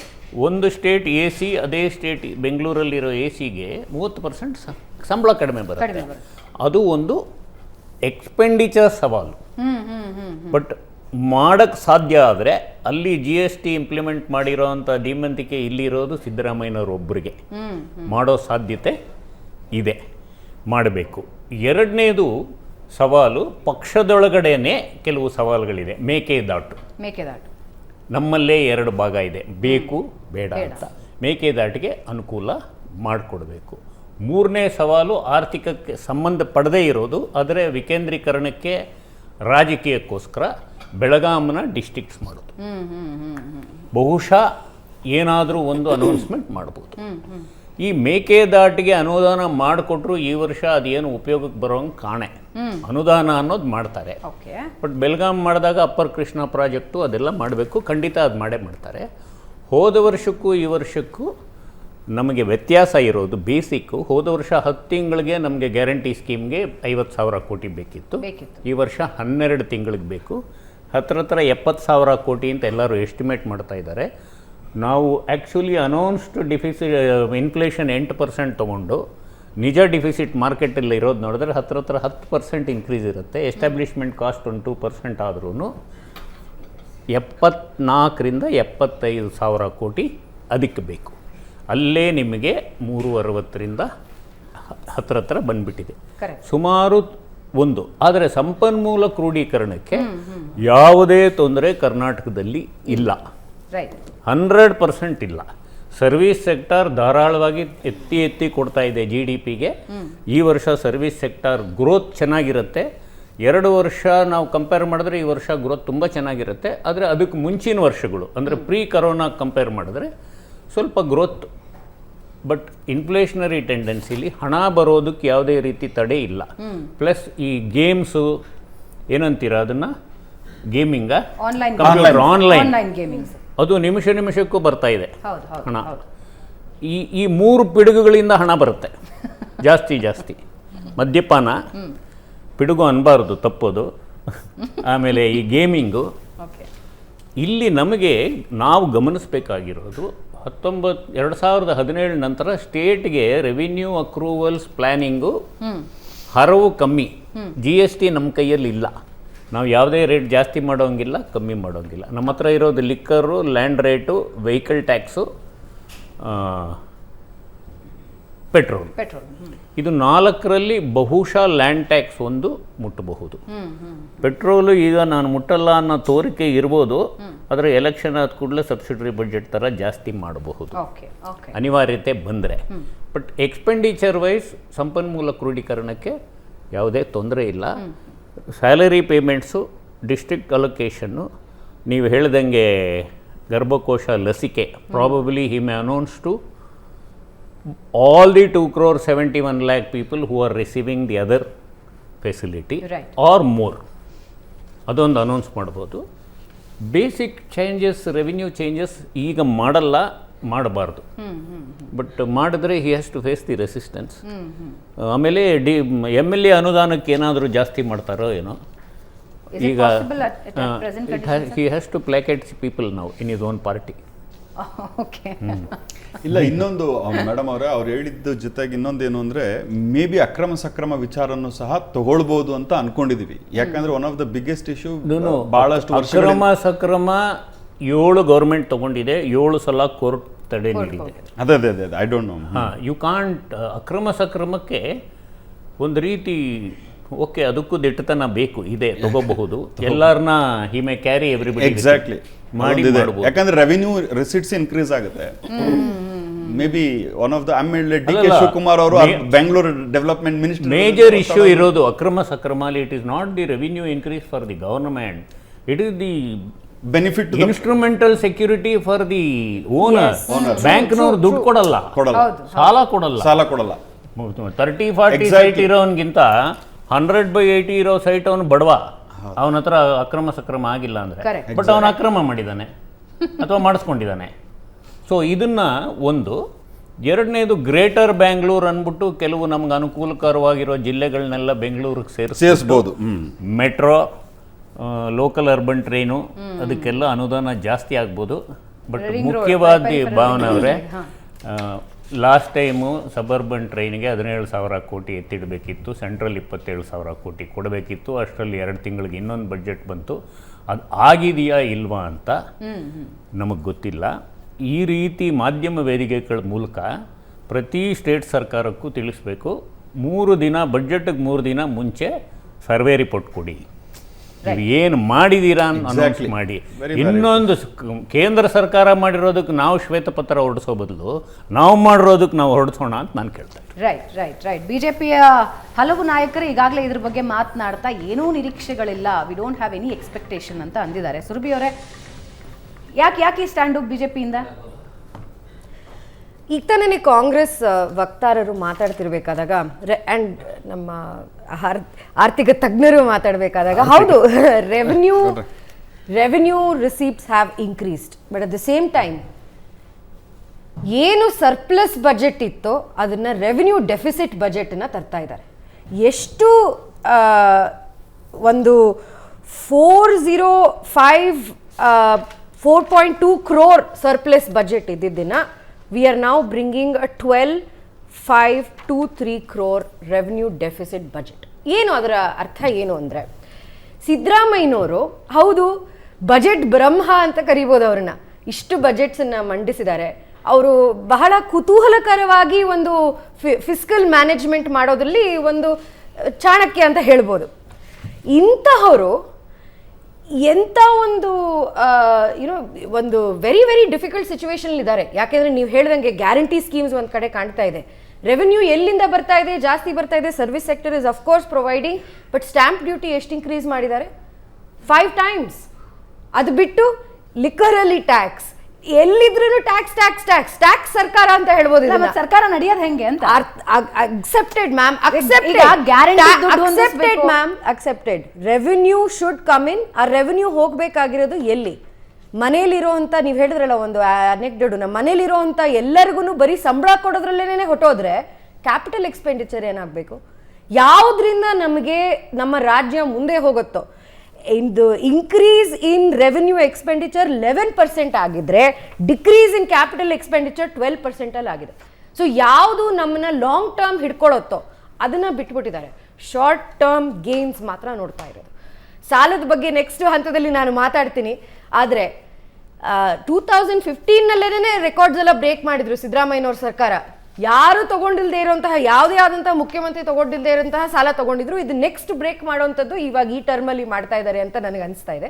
ಸೊ ಏನಕ್ಕೆ ಎಕ್ಸ್ಪೆಕ್ಟೇಷನ್ ಇಲ್ಲ ಅಂದ್ರೆ, ನಮ್ಮದು ಬೇಸಿಕ್ ಎಕ್ಸ್ಪೆಕ್ಟೇಷನ್ ಮ್ಯಾಮ್, ನೀವು ನಿಮ್ಮ ಬಜೆಟ್ನ, ಮನೆಯ ಬಜೆಟ್ನ ಸರಿಗೆ ನೋಡ್ಕೊಳ್ಳಿ. ಬೇರೆ ಮನೆ ಅಥವಾ ಆ ಥರ ಹೇಳಬಾರ್ದು. ಯಾವುದು ನಮ್ಮ ಸೆಂಟ್ರಲ್ ಗವರ್ಮೆಂಟ್ ಅಲ್ಲಿ ಏನು ಕೊಟ್ಟಿಲ್ಲ ಅಂತ ಹೇಳೋದು ಮಾತ್ರ ಎಕ್ಸ್ಕ್ಯೂಸ್ ಆಗಿದೆ ಹೊರತು, ನಮ್ಮ ರಾಜ್ಯದ ಬಜೆಟ್ ಅನ್ನ ನಾವು ಸರಿಯಾಗಿ ಗಟ್ಟಿಯಾಗಿ ಫಿಸ್ಕಲ್ ಡಿಸಿಪ್ಲಿನ್ ಇಲ್ಲದೆ ಬರೀ ಶಾರ್ಟ್ ಟರ್ಮ್ ಮತ್ತೆ ಲಾಂಗ್ ಟರ್ಮ್ ಗೇನ್ಸ್ ನೋಡ್ದೇನೆ ರೆವೆನ್ಯೂ ಎಕ್ಸ್ಪೆಂಡಿಚರ್ ಅಲ್ಲೇ ಎಲ್ಲ ಮುಗಿಸ್. ವೆರಿ ಕ್ವಿಕ್ ರಿಯಾಕ್ಷನ್ ಅನಿಲ್ ಅವರಿಂದ. ಮೇಡಮ್ ಅಲ್ಲ, ಕ್ವಿಕ್ ರಿಯಾಕ್ಷನ್ ಇಲ್ಲ, ಸ್ವಲ್ಪ ದೀರ್ಘವಾಗಿ ತಗೊಳ್ತೀನಿ. ಯಾಕಂದ್ರೆ ಅದು ಅಂಕಿ ಅಂಶಗಳು ಕೊಡಬೇಕಾಗ್ತದೆ. ಪಾಪ ಮೇಡಮ್ ಅವ್ರು ಹೇಳಿದ್ರು ಸಿದ್ದರಾಮಯ್ಯನವರು ಸಾಲ ಮಾಡಿದ್ದಾರೆ ಅಂತೇಳಿ. ಸಾಲ ಯಾರ್ಯಾರ ಕಾಲದಲ್ಲಿ ಎಷ್ಟಾಗಿದೆ ಅಂತೇಳಿ ನನ್ನ ಹತ್ರ ಎಂಟೈರ್ ಪಟ್ಟಿ ಇದೆ. 2005ರಿಂದ 2024ವರೆಗೂ. ಅಂದರೆ ಇದರಲ್ಲಿ ಸೆಂಚುರಿ ಬಾರಿಸಿರೋದು ಯಾರು, ಹಾಫ್ ಸೆಂಚುರಿ ಬಾರಿಸಿರೋದು ಯಾರು, ಆಮೇಲೆ ಮಹಾನ್ ಭಾವರಾದಂಥ ಶ್ರೀಮಾನ್ ಯಡಿಯೂರಪ್ಪನವರು ಎಷ್ಟು ಸಾಲ ಮಾಡಿದ್ರು, ಇದ್ರ ಬಗ್ಗೆ ಎಲ್ಲ ನಮ್ಮ ಹತ್ರ ಲೆಕ್ಕಪತ್ರ ಇದೆ. ಆಮೇಲೆ ಅಲ್ಲಲ್ಲ, ಅಂದ್ರೆ ನಾನು ಹೇಳ್ತಿರೋದು ನನ್ನ ಅಂಕಿಅಂಶಗಳಲ್ಲ, ಸರ್ಕಾರದ ಅಂಕಿಅಂಶಗಳು. ಆಮೇಲೆ ನಾವೆಲ್ಲ ಒಪ್ಕೊಳ್ಳೋಣ, ಯಾರ ಒಂದು ಪೀರಿಯಡ್ನಲ್ಲಿ ಎಷ್ಟಾಯಿತು ಅಂತೇಳಿ. ಏನಾಗುತ್ತೆ, ಗಾಳಿಲಿ ಗುಂಡು ಹೊಡೆದು ಓಡೋಗ್ಬಾರ್ದು ಯಾವಾಗಲೂ. We should have a consolidated, ಜನರಿಗೆ ಒಂದು ಏನಂತೀರಿ ಸರಿಯಾದಂಥ ಮಾಹಿತಿ ಕೊಡಬೇಕು. ಆಮೇಲೆ ಈ ಮಾಹಿತಿ ಇದೇನು ಹೊರಗಡೆ ಅಂತ ಇರುವಂಥದ್ದಲ್ಲ. ನಾವು 100 ಬಾರಿ ಹೇಳಿದ್ದೀನಿ, ಗೂಗಲ್ನಾಗ ಹೋಗಿ ಗೂಗಲ್ ಬೇಕಾಗಿಲ್ಲ ಇವತ್ತು, ಎಲ್ಲ ಸುಮ್ಮನೆ ಕರ್ನಾಟಕ ಬಜೆಟ್ ಎಷ್ಟು, ಆಮೇಲೆ ಕರ್ನಾಟಕ ಅಲ್ಲಲ್ಲ ನಂಬರ್ಸ್ ಈಗ ಟೈಮ್ ಕೊಟ್ಟರೆ ಹೇಳ್ಬಿಡ್ತೀನಿ ಕೇಳಿ. 2005 2006 you must account for, sir you are smart, you must account for Covid time. ನೀವು 3 ಥರದ ಹಣ ನಾವು ನಾರ್ಮಲ್ಲಿ ಇಟ್ಕೊಳ್ತೀವಿ. ಒಂದು ಬಂದ್ಬಿಟ್ಟು ಪಬ್ಲಿಕ್ ಅಕೌಂಟ್ಸ್ ಫಂಡ್ ಅಂತ, ಅಂದರೆ ಜನರಿಂದ ದುಡ್ಡು ಬರುತ್ತೆ ಮತ್ತೆ ಜನರಿಗೆ ಕೊಡ್ತೀವಿ ಅದನ್ನ. ಇನ್ನೊಂದು ಕಂಟೆಂಜೆನ್ಸಿ ಫಂಡ್ ಅಂತೀವಿ. ಕಂಟೆಂಜೆನ್ಸಿ ಫಂಡ್ ಅಂದರೆ ನನ್ನ ರಾಜ್ಯ, ನನ್ನ ದೇಶ ನಡಿಬೇಕಾದ್ರೆ ಈ ಒಂದು ಫಂಡನ್ನು ಸರಿಯಾಗಿ ಎತ್ತಿಡ್ತೀವಿ. ಯಾಕಂದರೆ ಕೋವಿಡ್ ಇಲ್ಲ ಅಂತಂದ್ರೆ ಸಡನ್ ಆಗಿ ಬರಾನೋ, ಇಡೀ ದೇಶ ರಾಜ್ಯ ಕಷ್ಟ ಪರಿಸ್ಥಿತಿಯಲ್ಲಿ ಇರಬೇಕಾದ್ರೆ ಆ ಫಂಡನ್ನು ಮಾತ್ರ ಯೂಸ್ ಮಾಡಬೇಕು. ಅದನ್ನ ಇಡೀ ದೇಶದಲ್ಲಿ ನರೇಂದ್ರ ಮೋದಿ ಅವರು ಎಮರ್ಜೆನ್ಸಿ ಅಂತ ಹೇಳಿದ್ರು. ರಾಜ್ಯಗಳಿಗೆ ಆ ದುಡ್ಡನ್ನ ಬಳಕೆ ಮಾಡ್ಕೊಂಡಿದೀನಿ ಅಂತ ಲೆಕ್ಕ ಕೊಟ್ಟರು ಪಾರ್ಲಿಮೆಂಟ್ ಒಳಗಡೆ, ಅಸೆಂಬ್ಲಿ ಒಳಗಡೆ. ಎರಡನೇದು. ಆಮೇಲೆ ಇವತ್ತು are talking about consolidated fund. Consolidated fund ಅಂದ್ರೇನು? It is the budget. ನೋಡಿ, ಒಂದು ನಿಮಿಷ ಇರಿ, ನೀವು ಮಾತಾಡಿದ್ರೆ ನಾನು ಹೇಳ್ತಾ ಇದ್ದೀನಿ. ಕನ್ಸಾಲಿಡೇಟೆಡ್ ಫಂಡ್ ಅಂದರೆ ನಮ್ಮ ಹತ್ರ ಇರುವಂಥ ಟ್ಯಾಕ್ಸ್ ರಿಸಿಟ್ ಅಲ್ಲಿ ಬಂದಿರುವಂಥ ದುಡ್ಡು, ಅದನ್ನ ನಾವು ಬಳಕೆ ಮಾಡ್ಕೊಂಡು ಅದನ್ನೇ ಬಜೆಟ್ ರೂಪದಲ್ಲಿ ನಾವು ಮಂಡನೆ ಮಾಡುವಂಥದ್ದು. ಕನ್ಸಲ್ಟೆನ್ಸಿ ಫಂಡ್ ನಾವೇನ್ ಮಾಡ್ತೀವಿ, ನಾವು ಎತ್ತಿಟ್ಟಿರ್ತೀವಲ್ಲ ಆ ದುಡ್ಡನ್ನ ಮಾತ್ರ ನಾವು ಅದನ್ನೂ ಯೂಸ್ ಮಾಡ್ಕೊಂಡಿದ್ದೀರಿ. ಸಾಲನೂ ಜಾಸ್ತಿ ಮಾಡಿದಿರಿ, ಹೊರೆನೂ ಜಾಸ್ತಿ ಮಾಡಿದಿರಿ. ಆಮೇಲೆ ಕೇಂದ್ರದಿಂದ ದುಡ್ಡು ಬರಬೇಕಾಗಿದ್ದಂತ ಈಗ 4,30,000 ಕೋಟಿ ಕಟ್ತೀವಿ ನಾವು. 4,30,000 what we are getting is only 42,820 crores. ಅಲ್ಲಿಗೆ ನಾನು ಹೇಳ್ತಾ ಇರೋದು ಮೇಡಮ್, ಇದು ನನ್ನ ರಾಜ್ಯಕ್ಕೆ 43% increase ಆಗಿದೆ since UPA government. ಈಗ ಹೇಳ್ತೀನಿ ಅಲ್ಲ, ಇದು ನಾನು ರಾಜ್ಯ ಸರ್ಕಾರದ ಬಗ್ಗೆ ಕೇಳಿದ್ರೆ ನಾನು ರಾಜ್ಯ ಸರ್ಕಾರದ ಹೇಳ್ತಾ ಇರೋದು 4,30,000 ಕೋಟಿ ರಾಜ್ಯ ಸರ್ಕಾರ ಕಟ್ತಾ ಇರೋದು. ಮತ್ತಷ್ಟು ಅತಿಥಿಗಳು ನಮ್ಮನ್ನ ಜಾಯ್ನ್ ಆಗ್ತಾರೆ. ಬಜೆಟ್ ಮಂಡನೆಗೆ ಕ್ಷಣಗಣನ ಆರಂಭ ಆಗಿರೋದ್ರಿಂದ ಯಾವ ಜಿಲ್ಲೆಗಳ ನಿರೀಕ್ಷೆ ಏನು, ರಾಜ್ಯದ ನಿರೀಕ್ಷೆ ಏನು, ಇದನ್ನ ಬ್ಯಾಲೆನ್ಸ್ ಮಾಡೋದು ಹೇಗೆ, ಇವೆಲ್ಲದರ ಬಗ್ಗೆ ನಾವು ಚರ್ಚೆ ನಡೆಸ್ತಾ ಇದ್ವಿ. ನಮ್ಮ ರಾಜಕೀಯ ವಿಶ್ಲೇಷಕರಾದ ಪ್ರಶಾಂತ್ ತಾತು ನಮ್ಮನ್ನ ಜಾಯ್ನ್ ಆಗಿದ್ದಾರೆ. Prashant, welcome to the show. ಜೆಡಿಎಸ್ನ ವಕ್ತಾರರಾದ ರಾಜು ಗೌಡ ಅವರು ನಮ್ಮ ಜಾಯ್ನ್ ಆಗಿದ್ದಾರೆ. ಸರ್ ನಮಸ್ಕಾರ, ಕಾರ್ಯಕ್ರಮಕ್ಕೆ ಸ್ವಾಗತ. ಪ್ರಶಾಂತ್, ಈ ಬಾರಿಯ ರಾಜ್ಯದ ನಿರೀಕ್ಷೆ ಏನು? 2023ರ ಸರ್ಕಾರ ರಚನೆಯಾದ ನಂತರದ ತಕ್ಷಣದ ನಿರೀಕ್ಷೆ ಇದ್ದಿದ್ದು ಗ್ಯಾರಂಟಿ ಯೋಜನೆ, ಆದರೆ ಈ ಬಾರಿಯ ಬಜೆಟ್ನಲ್ಲಿ ಎಲ್ಲ ನಿರೀಕ್ಷೆಗಳು ಇದೆ ಸರ್ಕಾರದ ಮೇಲೆ. ನನಗನ್ಸುತ್ತೆ ನೋಡಿ, ಆ್ಯಸ್ ಎ ಪೊಲಿಟಿಕಲ್ ರಿಪೋರ್ಟರ್ ನಾನು ಇಲೆಕ್ಷನ್ ಆ್ಯಂಗಲಿಂದ ನಿಶ್ಚಿತವಾಗಿ ನೋಡ್ತೀನಿ. ಸಿದ್ದರಾಮಯ್ಯನವರು ಅಧಿಕಾರಕ್ಕೆ ಬರುವಾಗ ಗ್ಯಾರಂಟಿಗಳು ಒಂದು ರೀತಿ ಚೆರಿ ಒಂದು ಕೇಕ್ ಅನ್ನುವ ರೀತಿಯಲ್ಲಿ ಅವ್ರಿಗೆ ಸಹಾಯ ಮಾಡಿದ್ವು, ಅದರಲ್ಲಿ ಎರಡು ಮಾತಿಲ್ಲ. ಆದರೆ ನನಗೆ ಇವತ್ತಿಗೂ ಕೂಡ ಅನಿಸುತ್ತೆ ಗ್ಯಾರಂಟಿಗಳನ್ನು ಹಂತ ಹಂತವಾಗಿ ಮಾಡಬಹುದಿತ್ತು. ಮತ್ತು ಗ್ಯಾರಂಟಿಗಳ ಫಲಾನುಭವಿಗಳು ಯಾರು ಅವರ ಬಗ್ಗೆ ಇನ್ನಷ್ಟು ಚರ್ಚೆಗಳ ನಂತರ ಈ ಗ್ಯಾರಂಟಿಗಳನ್ನು ಘೋಷಣೆ ಅಂದರೆ ಜಾರಿಗೆ ತರಬಹುದಿತ್ತು ಅಂತ ನನಗೆ ಇನ್ನೂ ಕೂಡ ಅನಿಸುತ್ತೆ. ಹೀಗಾಗಿ ನಿಮ್ಗೊಂದು 50-55 ಸಾವಿರ ಕೋಟಿ ಬರೀ ಗ್ಯಾರಂಟಿಗಳಿಗೆ ಕೊಡೋದು ಸಂದರ್ಭದಲ್ಲಿ ಇವತ್ತು ನೋಡಿ, ಕಾಂಗ್ರೆಸ್ನವರು ಒಪ್ತಾರೋ ಬಿಡ್ತಾರೋ, ಕಳೆದ ಒಂದು ವರ್ಷದಲ್ಲಿ ಅಥವಾ ಕಳೆದ ಈ ಕಾಂಗ್ರೆಸ್ ಅಧಿಕಾರಕ್ಕೆ ಬಂದ ನಡೆದಿರ್ತಕ್ಕಂಥ ಕಾಂಗ್ರೆಸ್ನ ಆಂತರಿಕ ಚರ್ಚೆ ಏನು? ಹಣ ಗ್ಯಾರಂಟಿಗೆ ಹೋಗ್ತಾ ಇದೆ, ಅಭಿವೃದ್ಧಿಗೆ ಹಣ ಇಲ್ಲ. ಸರ್ಕಾರ ಮಾಡ್ತಕ್ಕಂಥ ಒಂದು ಮೂಲಭೂತ ಸೌಕರ್ಯ ಅಭಿವೃದ್ಧಿಗೆ ಹಣವನ್ನು ಕೊಡಲಿಕ್ಕೆ ಸರ್ಕಾರಕ್ಕೆ ಸಾಧ್ಯ ಆಗ್ತಾ ಇಲ್ಲ. ಸ್ವತಃ ಸಿದ್ದರಾಮಯ್ಯನವರು ಒಂದು ಫ್ಲೋರ್ ಆಫ್ ಹೌಸ್ ಹೇಳಿದರು, ಇಲ್ಲ ನನಗೊಂದು ವರ್ಷ ಟೈಮ್ ಕೊಡಿ ಅಂತ ಶಾಸಕರನ್ನು ಕೂಡ ಕೇಳ್ಕೊಂಡಿದ್ರು. ಆ ದೃಷ್ಟಿಯಿಂದ ಈ ಬಜೆಟ್ನಲ್ಲಿ ಏನು ಸಿಗುತ್ತೆ, ಹೇಗೆ ಮ್ಯಾನೇಜ್ ಮಾಡ್ತಾರೆ, ಹೇಗೆ ಬ್ಯಾಲೆನ್ಸ್ ಮಾಡ್ತಾರೆ ಅಂತಕ್ಕಂಥದ್ರ ಬಗ್ಗೆ ಹೆಚ್ಚು ಕುತೂಹಲ ಇದೆ. ನೋಡಿ ನನ್ನ ಯಾವತ್ತಿಗೂ ಅನಿಸಿಕೆ, ಇವತ್ತಿನ ದಿನಮಾನಗಳಲ್ಲಿ ಆಸ್ಪಿರೇಷನಲ್ ಕ್ಲಾಸನ್ನು ನೀವು ಕೇಟರ್ ಮಾಡದೆ ಪೊಲಿಟಿಕಲ್ ಲಾಭವನ್ನು ತುಂಬ ಜಾಸ್ತಿ ತೆಗೆದುಕೊಳ್ಳಿಕ್ಕೆ ಸಾಧ್ಯ ಆಗುತ್ತೆ ಅಂತ ಅನ್ನಿಸ್ತಾ ಇಲ್ಲ. BJPಗೂ ಕೂಡ ಅದು ಅನ್ವಯ ಆಯಿತು. ಬರೀ ಹಿಂದುತ್ವ ನಡೆಯಲ್ಲ, ನೀವು ಕಣ್ಣಿಗೆ ಕಾಣುವ ಕೆಲ ಅಭಿವೃದ್ಧಿ ಕೆಲಸಗಳನ್ನು ಮಾಡಬೇಕಾಗತ್ತೆ. ಅದರ ಸ್ಪೀಡ್ ಏನು, ಅದರ ಪ್ರಿಸಿಷನ್ ಏನು, ಅದರ ಪರ್ಫಾರ್ಮೆನ್ಸ್ ಏನು ಅನ್ನೋದು ನೋಡಬೇಕಾಗತ್ತೆ. ಸೇಮ್ ನೀವು ಬರೀ ಸೋಷಿಯಲ್ ಸೆಕ್ಯೂರಿಟಿ ಸ್ಕೀಮ್ಗಳನ್ನು ನಾವು ತಂದುಬಿಟ್ವಿ ನಮ್ಗೆ ಲಾಭ ಆಗುತ್ತೆ. ಸೋಷಿಯಲ್ ಸೆಕ್ಯೂರಿಟಿ ಸ್ಕೀಮ್ಗಳನ್ನು ಘೋಷಣೆ ಮಾಡಿದ ನಂತರದ ಚುನಾವಣೆಯಲ್ಲಿ ಏನು ಲಾಭ ಆಗುತ್ತೆ ಅದು ನಂತರ ಅಂದರೆ ಜಾರಿಯಾದ ನಂತರ ಮಾಡಿದ ಲಾಭ ಆಗ್ತಾ ಇರೋದು ಕಾಣ್ತಾ ಇಲ್ಲ. ಆ ದೃಷ್ಟಿಯಿಂದ ಲೋಕಸಭಾ ಚುನಾವಣೆಯಲ್ಲಿ ಈ ಸ್ಕೀಮ್ಗಳ ಲಿಟ್ಮಸ್ ಟೆಸ್ಟ್ ನಡೆಯುತ್ತೆ. ಅದಕ್ಕೂ ಮುಂಚೆ ಈ ಬಜೆಟ್ನಲ್ಲಿ ಸಿದ್ದರಾಮಯ್ಯನವರು ಹೇಗೆ ಬ್ಯಾಲೆನ್ಸ್ ಮಾಡ್ತಾರೆ. ಪ್ರಶಾಂತ್, ನೀವೊಂದು ಮಾತು ಹೇಳ್ತಾ ಇದ್ರಿ, 2023ರಲ್ಲಿ ಹೌದು ಗ್ಯಾರಂಟಿಗಳು ಇಫೆಕ್ಟ್ ಮಾಡಿದ್ವು, ಎಲೆಕ್ಷನ್ನಲ್ಲಿ ಬಂದರು, ಎಲೆಕ್ಷನ್ ಆದ ನಂತರ ಗ್ಯಾರಂಟಿಗಳ ಅನುಷ್ಠಾನ ಆಯಿತು. ವಾಟ್ ನೆಕ್ಸ್ಟ್ ಅನ್ನೋದು ಜನರ ನಿರೀಕ್ಷೆ ಇರುತ್ತೆ. ಆಯ್ತಪ್ಪ ನೀವು ಗ್ಯಾರಂಟಿ ಕೊಟ್ರಿ, ಮುಂದೆ ಏನು ಅಂತ ಅಲ್ಲ. ನೋಡಿ, ಗ್ಯಾರಂಟಿಗಳನ್ನು ಏನಂತಾರೆ ಅನುಷ್ಠಾನ ಮಾಡಲಾಗಿದೆ, ಗ್ಯಾರಂಟಿಗಳು ತಲುಪಿವೆ, ಇದೆಲ್ಲವೂ ಸರಿ ಇದೆ. ಆದರೆ ಪಬ್ಲಿಕ್ ಇದೆಲ್ಲ ಮತದಾರರು ಅದಕ್ಕಿಂತ ಹೆಚ್ಚಿದನ್ನು ಕೂಡ ಕೇಳ್ತಾರೆ. ಸರಿಯಪ್ಪ, ನನಗೆ ಬಸ್ಸಲ್ಲಿ ಫ್ರೀ ಕೊಡ್ತಾ ಇದೆಯಾ, ನನ್ನ ಮನೆ ಎದುರುಗಡೆನೇ ರಸ್ತೆ ಮತ್ತು ಗಟಾರನ್ನು ಸುಸ್ಥಿತಿಯಲ್ಲಿ ಇಟ್ಟಿದೆಯಾ? ಇವ್ರು ಹೋಗಿ ಕಾರ್ಪೊರೇಟರ್ ಕೇಳ್ತಾರೆ. ನಾನೇ ಅಂದರೆ ಈಗ ಹುಬ್ಳಿಯಲ್ಲಿ ನಾನು ಅನೇಕ ಬಾರಿ ನೋಡಿದ್ದೀನಿ, ಏನಾದರೂ MLA ಕೇಳಿದ್ರೆ ಇಲ್ಲ ಸರ್ ದುಡ್ಡೇ ಇಲ್ಲ ಅಂತಾರೆ. ಈ ಸ್ಥಿತಿ ಕೂಡ ಪೊಲಿಟಿಕಲಿ ನನಗನ್ಸುತ್ತೆ ತುಂಬ ಸುಸೈಡಲ್ ಆಗಿದೆ. ನಾನು ನನ್ನ ಮಾತನ್ನು ಅನಿಲ್ ಒಪ್ತಾರೆ ಅಂತ ಅಂದ್ಕೊಳ್ತೀನಿ. ಸೋಷಿಯಲ್ ಸೆಕ್ಯೂರಿಟಿ ಜೊತೆಗೆ ಕಾಂಗ್ರೆಸ್ ನೋಡಿ 2013ರಿಂದ 2018 ಏನಾಯಿತು, ಸಿದ್ದರಾಮಯ್ಯ ಅನೇಕ ಭಾಗ್ಯಗಳನ್ನು ಕೊಟ್ಟರು, ಸಾಕಷ್ಟು ಭಾಗ್ಯಗಳನ್ನು ಕೊಟ್ಟರು. ಆ ಭಾಗ್ಯಗಳ ಆಧಾರದ ಮೇಲೆ 2018ರ ಚುನಾವಣೆ ಗೆಲ್ಲಬೇಕಿತ್ತು. ರೈಟ್. ಆದರೆ ಅದಕ್ಕೆ ತಕ್ಕಂಗೆ ಇವತ್ತಿನ ದಿನಮಾನಗಳಲ್ಲಿ ನನಗನ್ಸುತ್ತೆ ಮೂಲಭೂತ ಸೌಕರ್ಯ ಅಭಿವೃದ್ಧಿಗೂ ಕೂಡ ಹೆಚ್ಚಿನ ಒತ್ತನ್ನು ಕೊಡಬೇಕಾಗತ್ತೆ. ಅದಕ್ಕೂ ಹಣ ಹೊಂದಿಕೆ ಆಗಬೇಕಾಗತ್ತೆ. ಅದರಲ್ಲಿ ಟೈಮ್ ಫ್ರೇಮ್ ಇಟ್ಕೊಂಡು ಕ್ರಿಯಾನ್ವಯದ ಜವಾಬ್ದಾರಿ ಸರ್ಕಾರದ ಮೇಲೆ ಇರುತ್ತೆ. ಅದು ಮಾಡಿದವ್ರಿಗೆ ಪೊಲಿಟಿಕಲ್ ಡಿವಿಡೆಂಟ್ ಜಾಸ್ತಿ ಸಿಕ್ಕಿದೆ ಅಂತ ನನಗನ್ಸುತ್ತೆ. ಆ ದೃಷ್ಟಿಯಿಂದ ಸಿದ್ದರಾಮಯ್ಯನವರು ಈ 2ನೇ ಬಜೆಟ್ನಲ್ಲಿ ಎಷ್ಟು ಬ್ಯಾಲೆನ್ಸ್ ಮಾಡಲಾಗತ್ತೆ.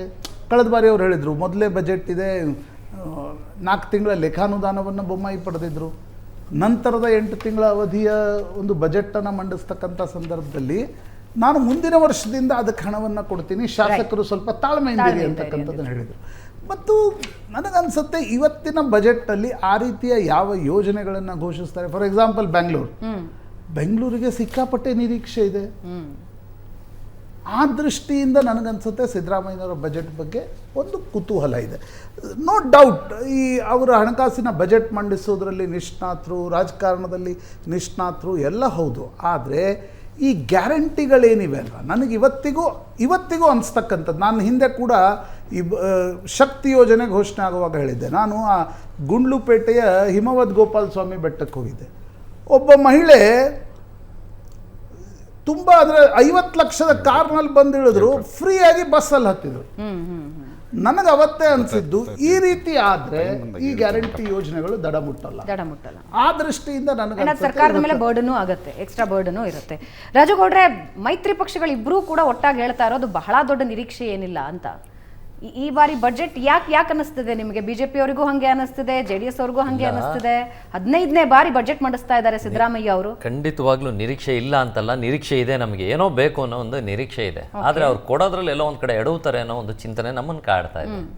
ಸಾಕಷ್ಟು ಯೋಜನೆಗಳು ಬರೀ ಪುಸ್ತಕದಲ್ಲೇ ಹುಡುಕೋತವೆ. ಈಗ ಸರ್ ಮೊದಲು ಒಂದು ಮಾತು ಹೇಳಿದ್ರು, ನಾನು ಆಚೆ ಬಂದಾಗ ಕೇಳಿಸ್ಕೊಂಡೆ, ತುಂಬ ಚೆನ್ನಾಗಿತ್ತು. 3 ದಿನ ಮುಂಚೆನೆ ನೀವೇನು ಮಾಡಿದ್ದೀರಿ, ಸಾಕಷ್ಟು ಯೋಜನೆಗಳು ನೆನಗುದಿಗೆ ಬಿದ್ದೋಗ್ತವೆ, ಸುಮ್ಮನೆ ಪುಸ್ತಕದಲ್ಲಿ ಮಾತ್ರ ಇರ್ತವೆ. ನೋಡಿ, ಈ ಸರಿ ನಮ್ಮದು 5,62,000 ಕೋಟಿ ಆಲ್ರೆಡಿ ಆಲೆ ಸಾಲ ದಾಟಿದೆ. ನಾವು ದುಡ್ದಂಥ ದುಡ್ಡಲ್ಲಿ, ಅಂದರೆ ನಮಗೆ ಬರ್ತಾ ಇರೋಂಥ ರೆವಿನ್ಯೂಲಿ ನಾವು 22,000 ಕೋಟಿಯಷ್ಟು ಸಾಲಕ್ಕೆ ಕೊಡ್ತೀವಿ. ಆಮೇಲೆ ಬೇರೆ ಎಕ್ಸ್ಪೆಂಡಿಚರ್ಸು 85,000 ಕೋಟಿ ಹೋಗುತ್ತೆ. ಈಗ ಪಾಪ ನಾವು ಹೇಳ್ತಾ ಇರೋದಲ್ಲ, ಇಲ್ಲಿ MLAಗಳೇ ಹೇಳ್ತಾರೆ 50 ಲಕ್ಷ ಅನುದಾನ ಕೊಟ್ಟಿದ್ದಾರೆ. ಕಾನ್ಸ್ಟೆನ್ಸಿ ಕನಿಷ್ಠ ಒಂದು MLA ಕಾನ್ಸ್ಟೆನ್ಸಿಗೆ 150ರಿಂದ 200 ಹಳ್ಳಿ ಬರ್ತವೆ. ಒಂದೊಂದು ಹಳ್ಳಿಗೆ 1 ಲಕ್ಷ ಕೊಡೋಕ್ಕಾಗದಂಥ ಪರಿಸ್ಥಿತಿ 1 ವರ್ಷ ಅನುಭವಿಸಿದ್ದಾರೆ. 60,000 ಕೋಟಿಗೂ ಹೆಚ್ಚಿನ ಹಣ ಇವರೇನು ಗ್ಯಾರಂಟಿ ಯೋಜನೆಗಳಿಗೆ ಹೋಗ್ತಾ ಇದ್ದಾವೆ. ಇದ್ರ ಜೊತೆಗೆ ನಮಗೆ ರೆವಿನ್ಯೂ ಬರಲಿಕ್ಕೆ ಇನ್ಫ್ರಾಸ್ಟ್ರಕ್ಚರ್ ಡೆವಲಪ್ಮೆಂಟ್ ಖಂಡಿತವಾಗ್ಲೂ ಬೇಕಾಗ್ತದೆ. ಒಳ್ಳೆ ರಸ್ತೆ ಬೇಕಾಗ್ತದೆ, ಜನಗಳಿಗೆ ಬೇಕಾದಂಥ ಸೌಕರ್ಯ ಕೊಡಬೇಕಾಗ್ತದೆ. ಆಮೇಲೆ ಇವರು ಬೇರೆ ರೀತಿಯೂ ಆಲ್ರೆಡಿ ಅಲ್ಲೇ ಕಲೆಕ್ಟ್ ಮಾಡಲಿಕ್ಕೆಲ್ಲ ಪ್ರಯತ್ನಗಳು ನಡೆದಿದೆ. ಈಗ ಅಗ್ರಿಮೆಂಟ್ಗಳಿಗೆ 100 ರೂಪಾಯಿ ಇದ್ದಂಥದ್ದು ಈಗ 500 ರೂಪಾಯಿ ಆಗಿದೆ. ಆಮೇಲೆ ಈ ಏನು ಸ್ವಂತದಲ್ಲೇ ಏನಾದ್ರು ಟ್ರಾನ್ಸಾಕ್ಷನ್ ಮಾಡ್ತೀನಿ ರೆವಿನ್ಯೂ ಅಂತ ಅಂದರೆ, ಏನೋ ಒಂದು ದಾನಪತ್ರಗಳು ಮಾಡ್ತೀವಿ ಅಂತಂದರೆ 1% ಇದ್ದಿದ್ದು 5% ಇದೆ. ಆಮೇಲೆ ಎಲೆಕ್ಟ್ರಿಕ್ ಬಿಲ್ ಮಾತ್ರ ಯಾವ ಮಟ್ಟಕ್ಕೆ ಹೊರೆ ಆಗಿದೆ ಅಂದರೆ ಜನಕ್ಕೆ, ಬಿಲೀವ್ ಇಟ್ ಆರ್ ನಾಟ್, 1ಕ್ಕಿಂತ 4 ಪಟ್ಟಾಗಿದೆ. ಅವ್ರು ಹೇಳ್ತಾರೆ ಬಿಜೆಪಿಯವ್ರ ಮೇಲೆ ಬಿಜೆಪಿಯವ್ರು ಮಾಡಿ ಹೋಗ್ಬಿಟ್ಟಿದ್ರು, 200 ಯೂನಿಟ್ ಫ್ರೀ ಕೊಡ್ತಿದ್ದಾರಲ್ಲ, ಅದನ್ನೇ ಹೇಳ್ತಾ ಇರೋದು. ಬಿಜೆಪಿಯವ್ರ ಮೇಲೆ ಹಾಕ್ಬಿಟ್ಟು ನಾನು ನಂದೇ ಒಂದು ಉದಾಹರಣೆ ಹೇಳ್ತೀನಿ. 200 ಯೂನಿಟ್ ಫ್ರೀ ಕೊಡ್ತಿದ್ರು. ನಂದು ಒಂದು ಮನೆ, ಒಂದು ಆಫೀಸು, 2ರಿಂದ ಸೇರಿ ನನಗೆ 700 ರೂಪಾಯಿ ಬರ್ತಿತ್ತು. ಮನೆಗೆ ಈಗ 150ರಿಂದ 200 ರೂಪಾಯಿ ಫ್ರೀ ಬರ್ತಾ ಇದೆ, ಇಲ್ಲ ಅಕ್ಸೆಪ್ಟ್. ಅದೇ ಆಫೀಸ್ಗೆ 800 ರೂಪಾಯಿ ಬರ್ತಾ ಇದೆ. ಓಕೆ, ಸೊ ಅಲ್ಲಿ ಹೋಗಿರೋದೇನು? ಏನೂ ಇಲ್ಲ. ಅಂದರೆ ಜನಗಳಿಗೆ ಎಡಗೈಯಲ್ಲಿ ಕೊಟ್ಟು ಬಲಗೈಯಲ್ಲಿ ಕಿತ್ಕೋತಾ ಇರ್ತಾರೆ. ಅಬಕಾರಿ ಸುಂಕ ಯಾವ ಮಟ್ಟಕ್ಕೆ ಹೋಗಿದೆ ಅಂದರೆ ಕುಡುಕರು ಬಾಯ್ ಬಡ್ಕೋತಾ ಇದ್ದಾರೆ ಬೀದಿಲಿ ಇವತ್ತು. ಆ ಮಟ್ಟದ ಪರಿಸ್ಥಿತಿ ಆಗಿದೆ. ಸೊ ರಾಜ್ಯದ ಈ ಪರಿಸ್ಥಿತಿಲಿ ಇನ್ನೂ ಒಂದು ಸಣ್ಣದಾಗಿ ಒಂದು ಕೋಟ್ ಮಾಡಬೇಕು. ನೆನ್ನೆ ಅಬಕಾರಿ ಕಮಿಷನರ್ನ ಭೇಟಿ ಮಾಡಲಿಕ್ಕೆ ಅಂತ ಹೋದೆ. ಸುಮಾರು ನಾನು ಒಂದು 12 ದಿನದಿಂದ ಅವ್ರಿಗೆ ಫೋನ್ ಮಾಡ್ತಾ ಇದ್ದೆ. 12 ದಿನದಿಂದ ಫೋನ್ ಮಾಡ್ತಾ ಫೋನ್ ನಾಟ್ ರೀಚಬಲ್ ಕೇಳಿದೆ. ಯಾಕೆ ಸರ್ ಅಂದೆ. ಸರ್ ನಮಗೆ ಬಡ್ಜೆಟ್ ಕೊಟ್ಟಿಲ್ಲ ಸರ್, ಬಿಲ್ ಕಟ್ಟಿಲ್ಲ, COG ಬಿಲ್ ಕಟ್ಟಿಲ್ಲ ಅಂತಾರೆ. ಸುಮಾರು 10 ಜನ ಹೈಯರ್ ಆಫೀಸರ್ಸ್ಗಳು ಫೋನ್ ಮಾಡೋದು, ಎಲ್ಲರದು ಸೇಮ್ ಇದೆ ಕತೆ. ಅದು ವಾಯ್ಸ್ ರೆಕಾರ್ಡ್ ಕೂಡ ನನ್ನ ಹತ್ರ ಇದೆ. ಅಂದರೆ ಅಬಕಾರಿ 30ರಿಂದ 35,000 ಕೋಟಿ ರಾಜ್ಯಕ್ಕೆ ಆದಾಯ ತರ್ತಾ ಇದೆ, ಅವ್ರಿಗೆ ಬಿಲ್ ಕಟ್ಟಕ್ಕೆ ಈ ಸರ್ಕಾರದಲ್ಲಿ ದುಡ್ಡಿಲ್ಲ ಅಂದರೆ ಯಾವ ಮಟ್ಟದ ಪರಿಸ್ಥಿತಿ ತಂದು ನಿರ್ಮಾಣ ಮಾಡ್ಕೊಂಡಿದ್ದೀರಿ, ಒಂದು ಸತಿ ಯೋಚನೆ ಮಾಡಿ. ರೈಟ್ ಮುರಳಿ ಸರ್, ನೋಡಿ, there is a very thin line of difference between ನೈತಿಕತೆ ಆ್ಯಂಡ್ ರೆವಿನ್ಯೂ. ಓಕೆ, ಆಯಿತಾ? ಇವರು ಅಬಕಾರಿ ವಿಚಾರ ಮಾತಾಡಿದ್ರು. It is suppose to be excise control department, but we expect it to be excise development department. ಹೌದು, we expect more tax from excise. ಒಂದು.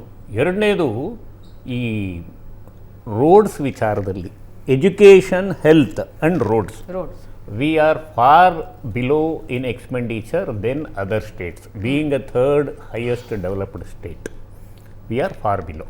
ಇಲ್ಲಿ ನಾವು ಇದು ಗುರುತರವಾಗಿ ಫಾರ್ ಬಿಲೋ ಆಗಿರೋದು ಕಳೆದ 9 ವರ್ಷದಿಂದ. ಸೊ ಇಲ್ಲಿ ಎಕ್ಸ್ಪೆಕ್ಟ್ ಮಾಡ್ಬೋದು. ಬಟ್ ಇಲ್ಲಿ ವಿಪರ್ಯಾಸ ಆಗಿರೋದು ಆ ವ್ಯಕ್ತಿಗೆ ಲಾಸ್ಟ್ ಟೈಮು 10 ತಿಂಗಳು ಬಡ್ಜೆಟ್ ಮಾಡಬೇಕು, ಈ ಸಲ ಒಂದು ಲೋಕಸಭಾ ಎಲೆಕ್ಷನ್ ಫೇಸ್ ಮಾಡಬೇಕು. ಸೊ ರೋಡ್ಸ್ ಭಾಳ ಇಂಪಾರ್ಟೆಂಟ್. ಲೋಕಸಭಾ ಎಲೆಕ್ಷನ್ ಫೇಸ್ ಮಾಡಿ ಗೆಲ್ಲಬೇಕು. ಇಲ್ಲಾಂದ್ರೆ ಅಧಿಕಾರದಲ್ಲಿ ಉಳಿಯೋದು ಕಷ್ಟ ಆಗುತ್ತೆ. ನಂತರ ಉಳಿಬೇಕು, ಉಳಿದ್ರೆ ಒಳ್ಳೆ ಬಜೆಟ್ ಕೊಡಬೇಕು. ಓಕೆ, ಇದೊಂದು ಪ್ರಹಸನ ಆಗೋಯ್ತು. ಈಗ ಇನ್ನೊಂದು ಏನಂದರೆ, ಈ ಗ್ಯಾರಂಟಿ ಯೋಜನೆಗಳಲ್ಲಿ ಡಿಸರ್ವಿಂಗ್ ಪರ್ಸನ್ಸ್ಗೆ 80% ಕೊಟ್ಟಿದ್ದು, ಅನ್ಡಿಸರ್ವಿಂಗ್ ಪರ್ಸನ್ಟ್ಗೆ 20% ಕೊಟ್ಟಿದ್ದಾರೆ ಅಂದ್ಕೊಂಡ್ರು. ಅದಕ್ಕಿಂತ 2 ಪಟ್ಟು ಜನ ಡಿಸ್ಸ್ಯಾಟಿಸ್ಫೈಡ್ ಆಗಿದ್ದಾರೆ, ನಮಗೆ ಸಿಗಲಿಲ್ಲ ಅಂತ. ಓಕೆ, ಆಯಿತಾ? ಇದು ನಾವೇ ಹುಳಿ ಹಿಂಡ್ಕೊಂಡಂಗೆ ಕಾಣಿಸ್ತಾ ಇದೆ, ಎಸ್ಪೆಷಲಿ ಟ್ರಾನ್ಸ್ಪೋರ್ಟ್ ವಿಚಾರದಲ್ಲಿ. Mobility was a most wanted factor. But ಆ ಮೊಬಿಲಿಟಿ ಪ್ರೊವೈಡ್ ಆದ ತಕ್ಷಣ ಮೊಬಿಲಿಟಿಲಿರೋ ಅಡ್ವಾಂಟೇಜಸ್ ತಿಳ್ಕೊಂಡಿದ್ದಾರೆ. ಅದರಿಂದ ಆಗಿರೋ ಅಕ್ರೂವಲ್ ಸ್ಟೇಟ್ ಗೌರ್ಮೆಂಟ್ಗಾಗಿದೆ, ಟ್ರಾನ್ಸ್ಪೋರ್ಟ್ ಡಿಪಾರ್ಟ್ಮೆಂಟ್ಗಾಗಿದೆ. ಎಲ್ಲದಕ್ಕಿಂತ ಆಶ್ಚರ್ಯಕ್ಕಾದ ಸಂಗತಿ ಅಂದರೆ ದೇವಸ್ಥಾನಗಳಿಗೆ 3 ಪಟ್ಟು ಜಾಸ್ತಿ ಆಗಿದೆ ರೆವಿನ್ಯೂ. ವಾಟ್ ಎವರ್ ಇಟ್ ಈಸ್, ಇವ್ರ ರೆವಿನ್ಯೂನೋ ನನ್ನ ರೆವಿನ್ಯೂನೋ, both the pockets belongs to mother India, mother Karnataka. Expenditure flow is ensured. But ಇಲ್ಲಿ ಇನ್ಫ್ರಾಸ್ಟ್ರಕ್ಚರ್ಗೆ, ಟ್ರಾನ್ಸ್ಪೋರ್ಟಲ್ಲಿ ಇವರು ಹೇಳ್ತಾ ಇರೋ 500 ಬಸ್ಸು, 100 ಬಸ್ಸು, 1000 ಬಸ್ಸು ಲೆಕ್ಕ ಮಾಡಿದ್ರೆ, ಅಲ್ಲಿನ ಲಾಭಾಂಶ ಲೆಕ್ಕ ಮಾಡಿ ನೋಡಿದ್ರೆ ಕಡಿಮೆ ಅಂದರೆ 70,000 ಕೋಟಿ ಸಾಲ ಮಾಡಿದಿರ ಈ ವರ್ಷ ಬಡ್ಜೆಟ್ ಮಾಡೋದಕ್ಕೆ ಸಾಧ್ಯ ಇಲ್ಲ. ಸಾಲ. ಎರಡನೇದು, ಸಾಲ ಅಂದರೆ ಸುಮ್ಮನೆ ಸರ್ಕಾರನ ಬೈಯೋದು ತಪ್ಪು. ಯಾವ ಸರ್ಕಾರ ಸಾಲ ಮಾಡಲ್ವೋ ಅದು ಪ್ರೋಗ್ರೆಸಿವ್ ಸರ್ಕಾರನೇ ಅಲ್ಲ. ಯಾವ ಸರ್ಕಾರ ಬಡ್ಡಿ ಕೊಡಲ್ವೋ ಆ ಸರ್ಕಾರ ಪ್ರೋಗ್ರೆಸಿವ್ ಸರ್ಕಾರನೇ ಅಲ್ಲ. ಸರ್ಕಾರ is not A charitable institution. 22,000 ರೂಪಾಯಿ ಏನೋ 22,000 ಕೋಟಿ ಬಡ್ಡಿ ರೂಪದಲ್ಲಿ ಹೋಗ್ತಾ ಇದೆ. ಬಹುಶಃ ಈ ವರ್ಷದಿಂದ 34,000 ಕೋಟಿ ಹೋಗ್ಬೋದು. ಎಸ್ ನೀವು ಸರ್ಕಾರನ ಬೈಬಾರ್ದು ಅಂತ ಹೇಳ್ತಾ ಇದ್ರಿ. ಬಿಜೆಪಿಯವರು ಆಗ್ಲೇ ಟ್ವೀಟ್ ಮಾಡಿದ್ದಾರೆ, ನೋಡೋಣ ಏನ್ ಟ್ವೀಟ್ ಮಾಡಿದ್ದಾರೆ ಅಂತ. ರಾಜ್ಯ ಸರ್ಕಾರದ ಬಜೆಟ್ ಬಗ್ಗೆ ಬಿಜೆಪಿ ವ್ಯಂಗ್ಯ ಮಾಡ್ತಾ ಇದೆ. ಏನೂ ಇರೋದಿಲ್ಲ ಬಜೆಟ್ನಲ್ಲಿ, ಸಾಲ ಸುಳ್ಳು ಬಿಟ್ರೆ ಏನೂ ಇರೋದಿಲ್ಲ ಅಂತಿದ್ದಾರೆ. ಯಾಕೋ ಇತ್ತೀಚೆಗೆ ವೈರಲ್ ಆದ ಒಂದು ಹಾಡಿನ ರೀತಿ ಬರೆದಿದ್ದಾರೆ ಅಂತ ಅನ್ನಿಸ್ತಾ ಇದೆ. ವ್ಯಂಗ್ಯ ಚಿತ್ರದ ಟ್ವೀಟ್ ಮೂಲಕ ರಾಜ್ಯ ಸರ್ಕಾರದ ಕಾಲೆಳೆದಿದೆ ಬಿಜೆಪಿ. ಅತಿ ಹೆಚ್ಚು ಸಾಲ ಮಾಡಲಿ ಎಂಬುದೇ ನನ್ನ budget speciality. Congress bogus budget ಅಂತ ಬಿಜೆಪಿ ವ್ಯಂಗ್ಯ ಆಡ್ತಾ ಇದೆ.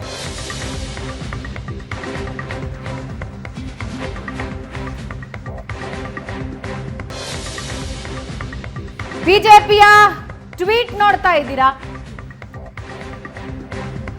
ಈ ವರ್ಷ ರಾಜ್ಯ ಅತಿ ಹೆಚ್ಚು ಸಾಲ ಮಾಡಲಿದೆ. ಒಂದು ವ್ಯಂಗ್ಯ ಚಿತ್ರದ ಜೊತೆ ಟ್ವೀಟ್ ಮಾಡಿರೋದನ್ನ ನೀವು ನೋಡ್ತಾ ಇದ್ದೀರಾ. ಬಜೆಟ್ನಲ್ಲಿ ಸಾಲ ಸುಳ್ಳು ಬಿಟ್ರೆ ಬೇರೆ ಏನೂ ಇರೋದಿಲ್ಲ. ಈ ವರ್ಷ ರಾಜ್ಯ ಅತಿ ಹೆಚ್ಚು ಸಾಲ ಮಾಡಲಿ ಅನ್ನೋದೇ ನನ್ನ ಬಜೆಟ್ ಸ್ಪೆಷಾಲಿಟಿ ಕಣೋ ಅಂತ ಸಿದ್ದರಾಮಯ್ಯ ಅವರ ರೀತಿಯ ಒಂದು ವ್ಯಂಗ್ಯ ಚಿತ್ರ ಮಾಡಿ ಹಾಕಿದ್ದಾರೆ.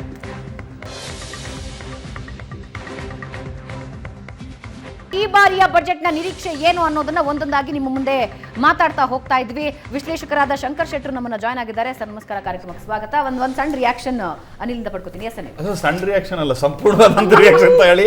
ಯಾಕಂದ್ರೆ ಪ್ರಶಾಂತ್ ಅವ್ರು ಮಾತಾಡಿದ್ದಾರೆ, ಆಮೇಲೆ ನಮ್ಮ CA ಸಾಹೇಬ್ರು ಮಾತಾಡಿದ್ದಾರೆ, ಮೇಡಮ್ ಅವ್ರು ಮಾತಾಡಿದ್ದಾರೆ, ಗೌಡ್ರು ಮಾತಾಡಿದ್ದಾರೆ. ಸೊ ಮೇಡಮ್, ಈಗ ಆವಾಗಿಂದ ಚರ್ಚೆ ವಿಚಾರ ಏನಾಗಿದೆ ಅಂತಂದ್ರೆ, ಭಾಗ್ಯಗಳು ಕೊಟ್ಟಿದ್ದಾರೆ ದುಡ್ಡಿಲ್ಲ, ಭಾಗ್ಯಗಳು ಕೊಟ್ಟಿದ್ದಾರೆ ದುಡ್ಡಿಲ್ಲ, ಭಾಗ್ಯಗಳು ಕೊಟ್ಟಿದ್ದಾರೆ ದುಡ್ಡಿಲ್ಲ. ಭಾಗ್ಯಗಳಿಗೆ ಏನು ಅನಿಲಿ ಕೊಟ್ಟಿದ್ದಾರಾ, ಪ್ರಶಾಂತ್ ಅವ್ರಿಗೆ ಕೊಟ್ಟಿದ್ದಾರಾ? ಇಲ್ಲಿ ಭಾಗ್ಯಗಳ ಬೆನಿಫಿಷಿಯರ್ಸ್ ಏನಿದ್ದಾರೆ, ಗೃಹ ಜ್ಯೋತಿ 2 ಕೋಟಿ ಜನ, 2 crore ಹೌಸಸ್ ಗೃಹ ಜ್ಯೋತಿ ಅಂದರೆ ಪ್ರತಿಯೊಬ್ಬರ ಮನೆಗೂ ಎಲೆಕ್ಟ್ರಿಸಿಟಿ ಬೆನಿಫಿಟ್ ತಗೊಂಡಿದ್ದಾರೆ. 2 crores, this is what the government data. ಗೃಹ ಲಕ್ಷ್ಮಿ 1,30,00,000 ಜನ. ಶಕ್ತಿ ಯೋಜನೆ ನಡುವೆ 60 ಲಕ್ಷ ಜನ ಬಡವರು ಏನಿದ್ರು ಪಕ್ಕದೂರು. ಈಗ ಫಾರ್ ಎಕ್ಸಾಂಪಲ್ ಹೇಳ್ಬೇಕಂದ್ರೆ ಸಿಂಧನೂರಿಂದ ರಾಯಚೂರು ನೋಡಿಲ್ಲ, ರಾಯಚೂರಿಂದ ಬೆಂಗಳೂರು ನೋಡಿಲ್ಲ, ಅಂಥವರು 60 ಲಕ್ಷ ಜನ ಹೆಣ್ಮಕ್ಳು. ಯುವ ನಿಧಿ ಸರಿಸುಮಾರು 3,70,000 ಯೂತ್ಸ್ಗಳಿಗೆ ಬೆನಿಫಿಟ್ ಸಿಕ್ಕಿದೆ. ಅದೇ ರೀತಿ ಅನ್ನಭಾಗ್ಯ 4 crore 42 lakhs ಅಂದರೆ ಸರಿಸುಮಾರು 50% ಮೇಲೆ, ಅಂದರೆ ಸರಿಸುಮಾರು 6,65,00,000 ಚೇಂಜ್ ಇದೆ ಇವತ್ತು ನಮ್ಮ population. I am talking not voting population, as a population.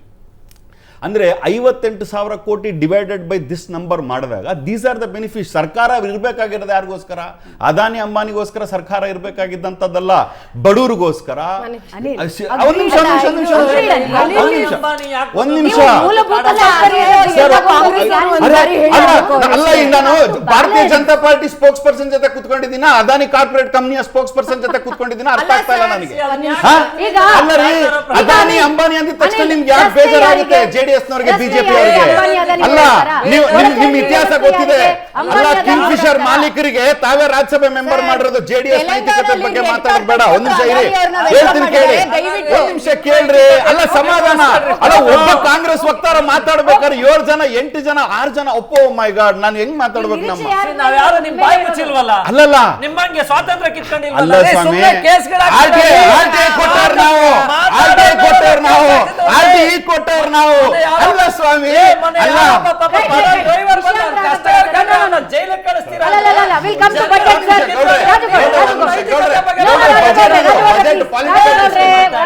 Only budget. Budget ಅಂತ ಅಲ್ಲಲ್ಲ, ನಾವು ಬಜೆಟ್ ಬಗ್ಗೆನೇ ಮಾತಾಡ್ತಾ ಇದ್ದು. ಆದ್ರೆ ನೈತಿಕತೆ ಬಗ್ಗೆ ಮಾತಾಡಿದಾಗ ನಾವು ಅದನ್ನು ಸ್ಟ್ಯಾಂಡ್ ಅನಿಲ್, ತಗೊಳ್ಳಬೇಕಾಗ್ತದೆ. ಗ್ಯಾರಂಟಿ ಒಬ್ಬ ಯೋಜನೆಗಳು ಬಡ ಡ್ರೈವರ್ ಒಬ್ಬ ಬಂದು ಕಷ್ಟ ಹೇಳ್ಕೊಂಡ್ರೆ ಅವನ್ನ ಜೈಲಿಗೆ ಕಳಿಸ್ತೀರಾ ಅಂದ್ರೆ ನೀವ್ ಯಾವ ರೀತಿ ಸರ್ಕಾರ ನಡೆಸ್ತಾ ಇದ್ದೀರಾ ಅನ್ನೋದು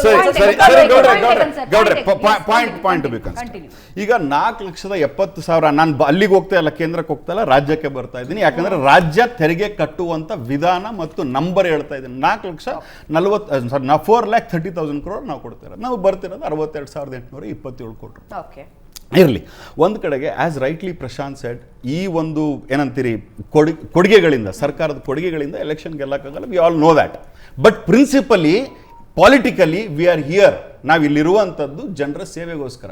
ಎಲೆಕ್ಷನ್ಸ್ ಅನ್ನೋದು ಬರ್ತದೆ ಹೋಗ್ತದೆ. ಒಂದ್ ಸೆಕೆಂಡ್ ಸಣ್ಣ ಇದೆ ಪ್ಲೀಸ್ ನೋಡಿ. ಈಗ ನೀವು ಅನಿಲ್ ಅಂಬಾನಿ ಕೊಡಲ್ಲ, ಸರಿ ಇದೆ.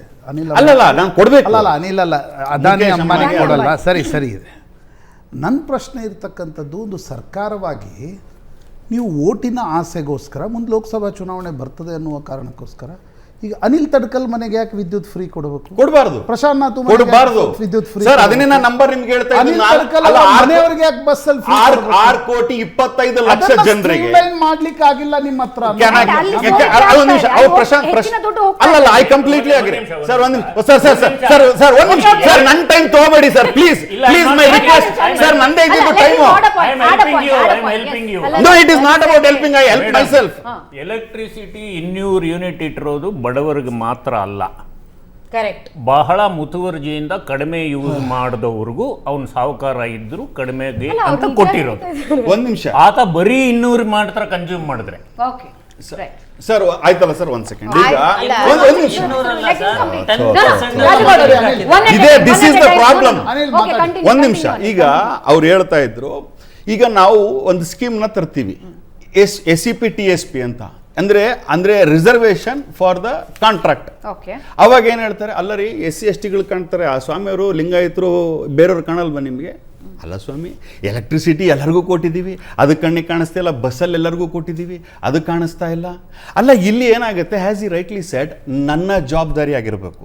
ಈಗ ಫಾರ್ ಎಕ್ಸಾಂಪಲ್, ನನ್ನ ಹೆಂಡತಿ 2,000 ರೂಪಾಯಿ ತಗೊಂತಿಲ್ಲ, ನನ್ನ ಅತ್ತೆ 2,000 ರೂಪಾಯಿ ತಗೊಂತಿಲ್ಲ, ನಮ್ಮ ತಾಯಿ 2,000 ರೂಪಾಯಿ ತಗೊಂತಿಲ್ಲ. ಯಾಕೆ ಈ ನಂಬರ್ ಹೇಳ್ತಾ ಇದ್ದೀನಿ ಅಂದರೆ, 3,30,00,000 ಜನ ಹೆಣ್ಮಕ್ಳಿದ್ದಾರೆ. ಇವತ್ತು ಬೆನಿಫಿಷಿಯರ್ಸ್ ಎಷ್ಟಿದ್ದಾರೆ ಇನ್ ಟರ್ಮ್ಸ್ ಆಫ್ ಗೃಹ ಯೋಜನೆ, ಯಾವುದು ಶಕ್ತಿ ಯೋಜನೆ? 60 ಲಕ್ಷ ಜನ. ಅದೇ ತರಹ ಗೃಹಲಕ್ಷ್ಮಿ 3,34,00,000 ಜನ ಇದ್ರೆ ಬೆನಿಫಿಷಿಯರ್ಸ್ ಆರ್ 1,30,00,000. ಒಂದ್ ನಿಮಿಷ ಮೇಡಮ್, ಒಂದ್ ನಿಮಿಷ ಇರಿ. ಈಗ ವಿಚಾರ ಇರುವಂತದ್ದೇನು ಅಂತಂದ್ರೆ, ಇವೆಲ್ಲನ ಹೆಂಗ್ ಬೇಕಂಗೆ ಇಂಟರ್ಪ್ರಿಟೇಟ್ ಮಾಡ್ಬೋದು ನಾವು. This is the numbers which we can interpret, ಹೆಂಗ್ ಬೇಕಾದ್ರೆ ಮಾಡ್ಬೋದು. ಈಗ ಫಾರ್ ಎಕ್ಸಾಂಪಲ್, ಅವರು ಮಾತೆತ್ತಿದ್ರೆ ಕೇಂದ್ರ ಸರ್ಕಾರ ಕೊಡ್ತದೆ, ಮಾತೆತ್ತಿದ್ರೆ ಕೇಂದ್ರ ಸರ್ಕಾರ, ಅವ್ರ ಅಪ್ಪನ ಮನೆಯಿಂದ ಕೊಡ್ತದೆ ಕೇಂದ್ರ ಸರ್ಕಾರ ರೀ, ನಾವು ಕಟ್ಟ ತೆರಿಗೆಯಿಂದ ಕೊಡ್ತದೆ. ಯಾಕೆ ಸುರೇಶ್ ಅವ್ರ ಹತ್ರ ಮಾತಾಡಿದ್ರು ಅಂದ್ರೆ, ನಾಳೆ we are going to be giving 12 lakh crore. ನಾನು ಅದನ್ನ ಸಮರ್ಥನೆ ಮಾಡ್ಕೊಂತೀನಿ. ಅಂಡ್ ಇನ್ ಕೇಸ್ ನೀವು ಕೊಡದೇ ಇದ್ದಿದ್ದು ನೀವು ಏನಾದ್ರು ಕೊಡದೇ ಇದ್ರೆ, ನಾವು ಸಪರೇಟ್ ದೇಶನೂ ಕೇಳ್ತೀವಿ. ನಾವು ಈ ರಾಜ್ಯ ಏನ್ ಯಾರಪ್ಪನ ಮನೆ ಆಸ್ತಿ ಅಲ್ಲ, ಒಂದು ಕೇಳಿ. And we are the union of States, in the constitution, we are the union of States. ನನ್ನ ಸರ್ಕಾರ ನಾವು ಕೊಡುವಂತ ತೆರಿಗೆಯನ್ನು, ನನಗೆ ದುಡ್ಡನ್ನು ನಾವು ವಾಪಸ್ ಸರಿಯಾಗಿ ಕೊಟ್ಟಿಲ್ಲ ಅಂದ್ರೆ, ಐ ಕ್ಯಾನ್ ಬಿ ಸಪರೇಟ್. ಹೌದು, ಅಲ್ಲಲ್ಲ, I can be separate. On the records I am telling, if somebody has a guts in BJP, they can file a case against me. This is the union of states, this is not independent ದೇಶ. ಹೌದು, ಮುರಿಯ ಮಾತಲ್ಲ, ನೀವು ಮುರಿಯ ಮಾತಾಡೋದು. 4 ಭಾಗ ಆಗಬೇಕು ದೇಶ. Let's not go in, let's come to budget. ನಾನು ಹೇಳ್ತೀನಿ ಕೇಳಿ, ಮೇಡಮ್ ಅವರೇ, ನಿಮ್ಮ ವಾಯ್ಸ್, ನಿಮ್ಮ ಧೈರ್ಯ ನಾನು ಮೆಚ್ಕೊಂತೀನಿ.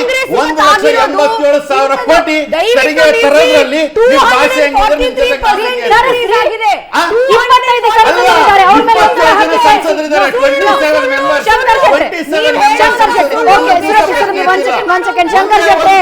ಶಂಕರ್ ಶೆಟ್ಟಿ, ನೋ ಲೆಟ್ಸ್ ಇದು ವಿಷಯಾಂತರ ಆಗೋದು ಬೇಡ. Will come to budget.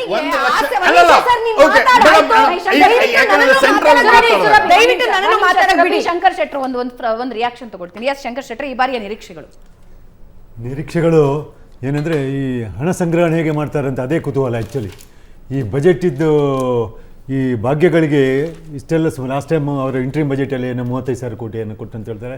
ಈ ಸಲ ಮೋರ್ ಆರ್ ಲೆಸ್ 55,000 crores ಆಗ್ಬೋದು ಅಂತ ಲೆಕ್ಕಾಚಾರ. ಇದಕ್ಕೆ ಎಲ್ಲಿಂದ ಹಣ ಸಂಗ್ರಹ ಮಾಡ್ತಾರೆ ಎಂಬುದೇ ಕುತೂಹಲ ಆ್ಯಕ್ಚುಲಿ.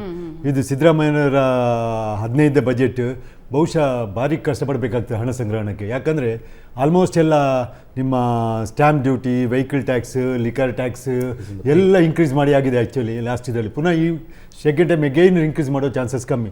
ಸೊ ಓನ್ಲಿ ರಿಸೋರ್ಸ್ ಅಂದರೆ ಅವ್ರಿಗೆ ಸಾಲ ಮಾಡೋದು ಮಾತ್ರ ಒಂದು ರಿಸೋರ್ಸ್ ಇರ್ಬೋದು. ಎಡಿಷನಲ್ ಎಲ್ಲಿಂದ ಹಣ್ತಾರೆ ಅಂದರೆ ಸಾಲ ಮಾಡೋದೇನು ತಪ್ಪಲ್ಲ. ದೊಡ್ಡ ಇಕಾನಮಿ ನೋಡಿದರೆ ಹೈಯೆಸ್ಟ್ ಸಾಲಗಳು ದೊಡ್ಡ ಇಕಾನಮಿಗಳಿಗೆ ಇರೋದು. ನಿಮ್ಮ ಅದಾನಿ ಅಂಬಾನಿ ವಿಷಯಗಳಿದ್ದು ಬ್ಯಾಂಕ್ಗಳು ಹೈಯೆಸ್ಟ್ ಸಾಲ ಕೊಡೋದೇ ಅದಾನಿ ಅಂಬಾನಿಗಳಿಗೆ. ಅದೇ ರೀತಿ ಜಗತ್ತಲ್ಲಿ ಸಹ ಹೈಯೆಸ್ಟ್ ಸಾಲ ಮಾಡಿದವರು USA, ನಂಬರ್ 1 ನಿಮ್ಮದು ವರ್ಲ್ಡ್. ಅವರ ಸಾಲ ಎಷ್ಟು ಗೊತ್ತಾ? ನಮ್ಗಿಂತ ಪರ್ ಹೆಡ್ 45 ಟೈಮ್ಸ್ ಜಾಸ್ತಿ ಉಂಟು. ಇಂಡಿಯನ್ಸ್ಗೆ 10 ರೂಪಾಯಿ ಸಾಲ ಆದರೆ ಅವರಿಗೆ 42 ರೂಪಾಯಿ ಸಾಲ ಉಂಟು ಪರ್ ಹೆಡ್ ತಲೆ ಮೇಲೆ. ಸೊ ಸಾಲ ಮಾಡಿದ ಕೂಡಲೇ ದೊಡ್ಡ ಇದಲ್ಲ. ಬಟ್ ಸಾಲ ರಿಪೇಮೆಂಟ್ ಮಾಡೋದು ಪುನಃ ಎಡಿಷನಲ್ ಬರ್ಡ್ಸಾಗಿ ಇಂಟ್ರೆಸ್ಟ್ ಕೊಡಬೇಕಲ್ಲ, ಅದು ಪುನಃ ಎಡಿಷನಲ್ ಬರ್ಡನ್ ಆಗ್ತದೆ. ಸಾಲ ನಿಮಗೆ ಕೊಡ್ತೇವಲ್ಲ, ಸಾಲದ ರಿಪೇಮೆಂಟ್ ಉಂಟಲ್ಲ, ಅದು ಎಡಿಷನಲ್ ಬರ್ಡನ್ ಆಗ್ತದೆ. ಸೊ ಸಾಲ ಆಗ ಪುನಃ ಖರ್ಚುಗಳು ಜಾಸ್ತಿ ಆಗ್ತದೆ. ಸೊ ಸಾಲ ಮಾಡೋದಕ್ಕೆ ಅವ್ರು ವಿದಿನ್ ದಿ ಫಾರ್ಮುಲಾ ಉಂಟು. ಅದಕ್ಕೆ ಏನಂತ ಹೇಳಿದ್ರು ಅದರ ಮುಖಾಂತರ ಸಾಲ ಮಾಡ್ತಾರೆ, ಏನಿಲ್ಲ. ಬಟ್ ಎಲ್ರಿಗೂ ಕುತೂಹಲ ಇದೆ. ಮತ್ತು ಈ ಬಜೆಟಲ್ಲಿ ನಮ್ಗೆ ಏನು ಅಂತ ಎಕ್ಸ್ಪೆಕ್ಟೇಷನ್ ಮಾಡಲಿಕ್ಕಿಲ್ಲ. ಕ್ಯಾಪಿಟಲ್ ಎಕ್ಸ್ಪೆಂಡಿಚರ್ ಅಂತೂ ಎಲ್ಲಿನೂ ಕೊಡುವಾಗಿಲ್ಲ. ಯಾಕಂದರೆ ಇಲ್ಲ ಎಡಿಷನ್ ಇದನ್ನು ಈ ಗೌರ್ಮೆಂಟ್ ಅಂತಲ್ಲ, ಮುಂದೆ ಬಂದ ಗೌರ್ಮೆಂಟ್ಗಳಿಗೆ ಪ್ರಾಬ್ಲಮ್.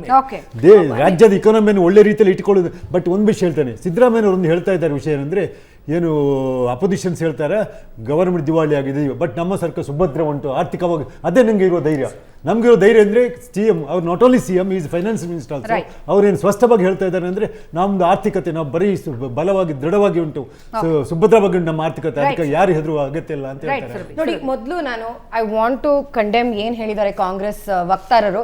ಇಷ್ಟು ಈಸಿಯಾಗಿ ದೇಶ ವಿಭಜನೆಯ ಮಾತನ್ನ ನಾವು ಅಕ್ಸೆಪ್ಟ್ ಮಾಡ್ಕೊಂಡ್ಬಿಟ್ರೆ ನಿಜವಾಗ್ಲೂ ಆ ದೇಶದೇ ತುಕಡೆ ಹೊಂಗೆ ಅನ್ನೋದನ್ನ ನಿಜನೇ ಆಗೋಗುತ್ತೆ. ದಯವಿಟ್ಟು ಇಂಥ ಮಾತುಗಳನ್ನ ಹೇಳಬೇಡಿ. Don't think of it as ಈಸಿಯಾಗಿ.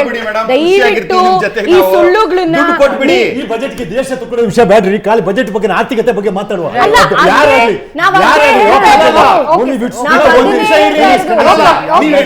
ಮಾತಾಡ್ಬೇಕಂತ ಏನೋ ರೂಲ್ ಇದೆಯಾ?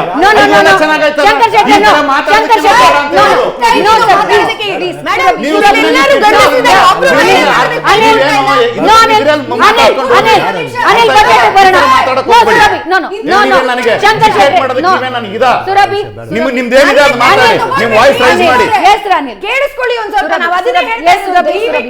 ನಮ್ಮ ಆರ್ಥಿಕ ವಿಷಯವನ್ನು ಹ್ಯಾಂಡಲ್ ಮಾಡೋದಕ್ಕೆ ಯಾವಾಗ್ಲೂ ಕಂಪ್ಲೇಂಟ್ ಮೋದಿ ಮೋದಿ ಮೋದಿ ಅದಾನಿ ಅದಾನಿ ಅದಾನಿ ಅಷ್ಟೇ ಆಯ್ತು. ಇದೇ ಅದಾನಿನ ರೆಡ್ ಕಾರ್ಪೆಟ್ ಹಾಕೊಂಡು ತೆಲಂಗಾಣ ರೇವಂತ್ ರೆಡ್ಡಿ ಅವರು ಇನ್ವೆಸ್ಟ್ಮೆಂಟ್ ಕರೆದಿದ್ದಾರೆ. ದಯವಿಟ್ಟು ಒಂದ್ ನಿಮಿಷ, ಎಲ್ಲರೂ ಮಾತಾಡ್ತಾ ಇದ್ದಾರೆ. ಇವಾಗ ಸಾಲ ಮಾಡೋದು ತಪ್ಪಲ್ಲ. ಹೌದು, ತಪ್ಪಲ್ಲ. ಎಲ್ಲಾ ಸರ್ಕಾರಗಳು ಮಾಡುತ್ತೆ. ಅದನ್ನ ಮಾಡೋದಕ್ಕೆ ಒಂದು ನೀತಿ ಮತ್ತೆ ಒಂದು ರೂಲ್ಸ್ ಇರುತ್ತೆ. ಇಲ್ಲಿ ಏನಾಗಿದೆ ಅಂದ್ರೆ, ಫಸ್ಟ್ ಅಂಡ್ ಫಾರ್ಮೋಸ್ಟ್ ಸಾಲ ಯಾಕೆ ಮಾಡ್ತಾ ಇದ್ದಾರೆ? ನಾನು ಮುಂಚೆ ಹೇಳ್ದಂಗೆ ರೆವೆನ್ಯೂ ಎಕ್ಸ್ಪೆಂಡಿಚರ್ಗೋಸ್ಕರ ಅವ್ರು ಸಾಲ ಮಾಡ್ತಾ ಇರೋದು. ಅದು 11% ಇನ್ಕ್ರೀಸ್ ಆಗಿದೆ.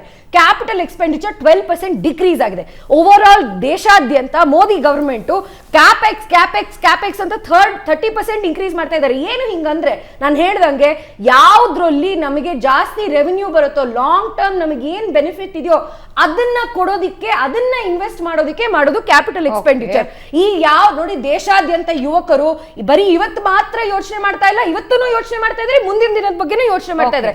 ಫ್ಯೂಚರ್ ಗಟ್ಟಿ ಮಾಡೋದು ನಮ್ಮ ಬಿಜೆಪಿ ಇದ್ರದ್ದು. ಮೇಡಮ್, ನೀವು ಎಲ್ಲರಿಗೂ ಇಷ್ಟು ಟೈಮ್ ಕೊಟ್ಟಿದ್ದೀರಾ. 50% ಮಹಿಳೆ ರೆಪ್ರೆಸೆಂಟ್ ಮಾಡ್ತಾ ಇದ್ದೀವಿ. ದಯವಿಟ್ಟು ಇನ್ನು ಇಲ್ಲಿ ಇರುವಂತಹ ನಾವೇನು ಒಂದು ವೆರಿ ಫೋಕಸ್ಡ್ ಆಗಿ ಏನ್ ನೋಡ್ಬೇಕು ಈ ಬಜೆಟ್ ಅಲ್ಲಿ ಅಂದ್ರೆ, ಬಜೆಟ್ ಎಸ್ಟಿಮೇಟ್ಸ್ ಅಲ್ಲಿ ಕೊಟ್ಟಿರುವಂತದ್ದು ನಮ್ಮ ಗ್ಯಾರಂಟಿ ಸ್ಕೀಮ್ಗೆ 57,910 crore. ಅದು ನಿಜವಾಗ್ಲೂ ಎಷ್ಟು ಬಂದಿದೆ ಅನ್ನೋದನ್ನ ಫಸ್ಟ್ ಒಂದು ಕಣ್ಣಿಟ್ಟಿರ್ಬೇಕು. ಎಷ್ಟು ಖರ್ಚು ಮಾಡಿದ್ದಾರೆ ಅದ್ರ ಬಗ್ಗೆ ಅಂತ. ಇವ್ರು ಇಷ್ಟು ನಂಬರ್ಸ್ ಅಂತ ಹೇಳ್ತಾ ಇದ್ದಾರೆ. ಯಾರಿಗೆ ಬೆನಿಫಿಟ್ ಹೋಗಿದೆ, ಎಷ್ಟು ದುಡ್ಡು ಖರ್ಚಾಗಿದೆ, ಅವಲೋಕನ ಅಂತ ಒಂದು ವೆಬ್ಸೈಟ್ ಇದೆ. ದಯವಿಟ್ಟು ಎಲ್ಲರೂ ನಿಮ್ ವ್ಯೂವರ್ಸ್ ಹೋಗಿ ನೋಡ್ಬೋದು. ನಿಜವಾಗ್ಲೂ ಎಷ್ಟು ಕೊಟ್ಟಿದ್ದಾರೆ, ಎಷ್ಟು ಸ್ಪೆಂಡ್ ಮಾಡಿದ್ದಾರೆ ಅಂತ ತೋರ್ಸತ್ತೆ. ಅದರಲ್ಲಿ 34% ಬಜೆಟ್ ಸ್ಪೆಂಡೇ ಮಾಡಿಲ್ಲ ಆಸ್ ಆಫ್ ಜಾನ್ವರಿ. ಇಷ್ಟು ಇವತ್ತು ನಾವು ಫೆಬ್ರವರಿಲಿ ಎಷ್ಟಾಗಿದೆ ಗೊತ್ತಿಲ್ಲ. ಫೈನಾನ್ಸ್ ಇದನ್ನ ಗ್ಯಾರಂಟೀಸ್ ಫೈನಾನ್ಸ್ ಮಾಡೋದಕ್ಕೆ, which by the way is 16% of over all budget and 44% of the entire schemes. ಆ ಎಲ್ಲ ಸ್ಕೀಮ್ಸ್ ನಲ್ಲಿ ಇವ್ರು ಇಷ್ಟ ಹೇಳಿದ್ರು, ಸರ್ ಯುವ ನಿಧಿಯಿಂದ ನಮ್ಮ ಯಡಿಯೂರಪ್ಪನವ್ರ ಸರ್ಕಾರ ತಂದಾಗ ಅವ್ರದಿಂದ ಬೆನಿಫಿಟ್ ಆಗಿಲ್ಲ, ಯಾಕಂತ ತೆಗೆದ್ರಿ? NEP ಅನ್ನೋದು ಎಷ್ಟು ಕಸ್ತೂರಿ ರಂಗನ್ ಮತ್ತೆ ನಮ್ಮ ರಾಜ್ಯದ MK ಶ್ರೀಧರ್ ಅವ್ರು ಕೂತ್ಕೊಂಡು ಮಾಡಿರೋಂತ NEP ಬೇಡ ಅಂತ. ಅದು ಯಾರಿಗೆ ಬೆನಿಫಿಟ್ ಆಗೋದು? ಬಡ ಬಡ ಮಕ್ಕಳು ಗವರ್ಮೆಂಟ್ ಸ್ಕೂಲಲ್ಲಿ ಹೋಗುವಂಥವ್ರಿಗೆ ಅದನ್ನ ತೆಗೆದು ಹಾಕಿದ್ರಿ ನೀವು. ಫೈನಾನ್ಸ್ ಡಿಪಾರ್ಟ್ಮೆಂಟ್ ಇಂದ 3,000 crore ತಗೊಂಡು, ಅಗ್ರಿಕಲ್ಚರ್ ಡಿಪಾರ್ಟ್ಮೆಂಟ್ ಇಂದ ಇನ್ನೂ ಎಷ್ಟೊಂದು 3 ಜಾಸ್ತಿ ತಗೊಂಡು, ರೂರಲ್ ಡೆವಲಪ್ಮೆಂಟ್ ಡಿಪಾರ್ಟ್ಮೆಂಟ್ ಇಂದ 2,000 ಕೋಟಿ ತಗೊಂಡು, ವಾಟರ್ ರಿಸೋರ್ಸ್ ಇದೆಲ್ಲ ತಗೊಂಡು ನೀವು ಡೈವರ್ಟ್ ಮಾಡಿರೋದು ಎಲ್ಲಿ? ನಾವು ಏನು ತಪ್ಪಂತ ಹೇಳ್ತಾ ಇಲ್ಲ ಸರ್.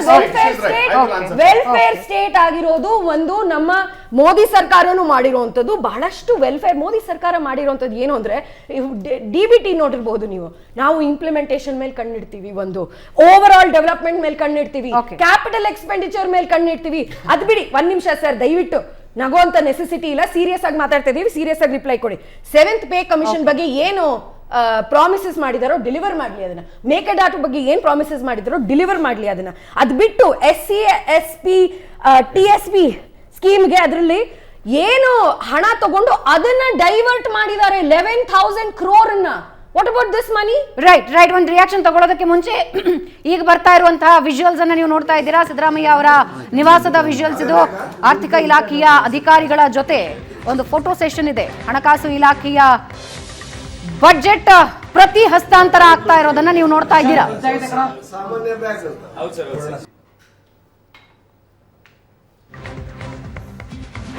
ಬಜೆಟ್ನ ಪ್ರತಿ ಹಸ್ತಾಂತರ ಆಗ್ತಾ ಇರೋದನ್ನ ನೀವು ನೋಡ್ತಾ ಇದ್ದೀರಾ. 15ನೇ ಬಾರಿ ಬಜೆಟ್ ಮಂಡಿಸೋರಿದ್ದಾರೆ ಸಿದ್ದರಾಮಯ್ಯ ಅವರು. ಅಧಿಕಾರಿಗಳಿಂದ ಬಜೆಟ್ನ ಪ್ರತಿ ಪಡ್ಕೊಳ್ತಾ ಇರೋ ದೃಶ್ಯ ನೀವು ನೋಡ್ತಾ ಇದ್ದೀರಾ. ಸಿಎಂ ಆಗಿ 8ನೇ ಬಾರಿಗೆ ಬಜೆಟ್ ಮಂಡಿಸ್ತಾ ಇದ್ದಾರೆ. ಅಧಿಕಾರಿಗಳಿಂದ ಬಜೆಟ್ನ ಪ್ರತಿ ಪಡೆದುಕೊಂಡಿದ್ದಾರೆ ಸಿದ್ದರಾಮಯ್ಯ ಅವರು. 10-15ಕ್ಕೆ ಬಜೆಟ್ ಮಂಡನೆಯಾಗತ್ತೆ. ದಾಖಲೆಯ 15ನೇ ಬಜೆಟ್ ಮಂಡನೆ ಮಾಡೋರಿದ್ದಾರೆ ಸಿದ್ದರಾಮಯ್ಯ. ಸಿಎಂ ಆಗಿ 8ನೇ ಬಾರಿಗೆ ಬಜೆಟ್ ಮಂಡನೆ.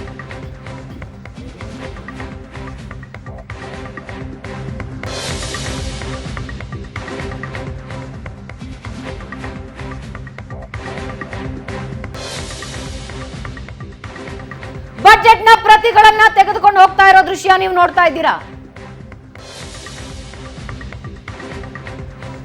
10-15ಕ್ಕೆ ಬಜೆಟ್ ಮಂಡನೆ ಆರಂಭ ಆಗುತ್ತೆ.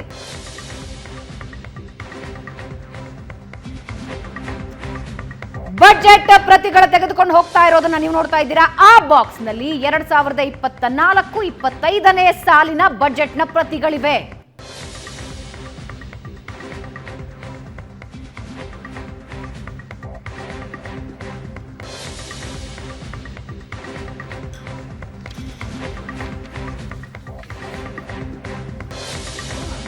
ಪ್ರಶ್ನೆ ಕೇಳಬೇಕಿತ್ತು. ಸಿದ್ದರಾಮಯ್ಯನವರು ಯೂಶಲಿ ರಾಹುಕಾಲ ಎಲ್ಲ ನಂಬೋರಲ್ಲ. ಯಾಕಂದರೆ 12 ಗಂಟೆಗೆ ಕರ್ನಾಟಕದ ಬಜೆಟ್ 12 ಗಂಟೆಗೆ ಮಂಡನೆ ಆಗುತ್ತೆ, ಕೇಂದ್ರದ ಬಜೆಟ್ 11 ಗಂಟೆಗೆ ಮಂಡನೆ ಆಗುತ್ತೆ. ಯಾವತ್ತೂ ನಡೆದುಕೊಂಡು ಬಂದಿರತಕ್ಕಂಥ ಸಂಪ್ರದಾಯ ಇದು. ಏಕಾಏಕಿ ಸಿದ್ದರಾಮಯ್ಯನವರು ಈ ಬಜೆಟ್ ಸಮಯವನ್ನು ಚೇಂಜ್ ಮಾಡಿದ್ದಾರೆ ಅನ್ಸುತ್ತೆ. ಅವ್ರಿಗೂ ರೇವಣ್ಣನವರ ಪ್ರಭಾವ ಜಾಸ್ತಿ ಬಿದ್ದಿದೆ ಮತ್ತೆ, ಅಥವಾ ಅಧಿಕಾರದಲ್ಲಿ ಉಳಿದುಕೊಳ್ಬೇಕು ಅಂತ ಕಾರಣಕ್ಕೋಸ್ಕರ ಯಾರಾದರೂ ಜ್ಯೋತಿಷ್ಯಗಳ ಸಲಹೆ ತೆಗೆದುಕೊಳ್ತಾ ಇದ್ದಾರ?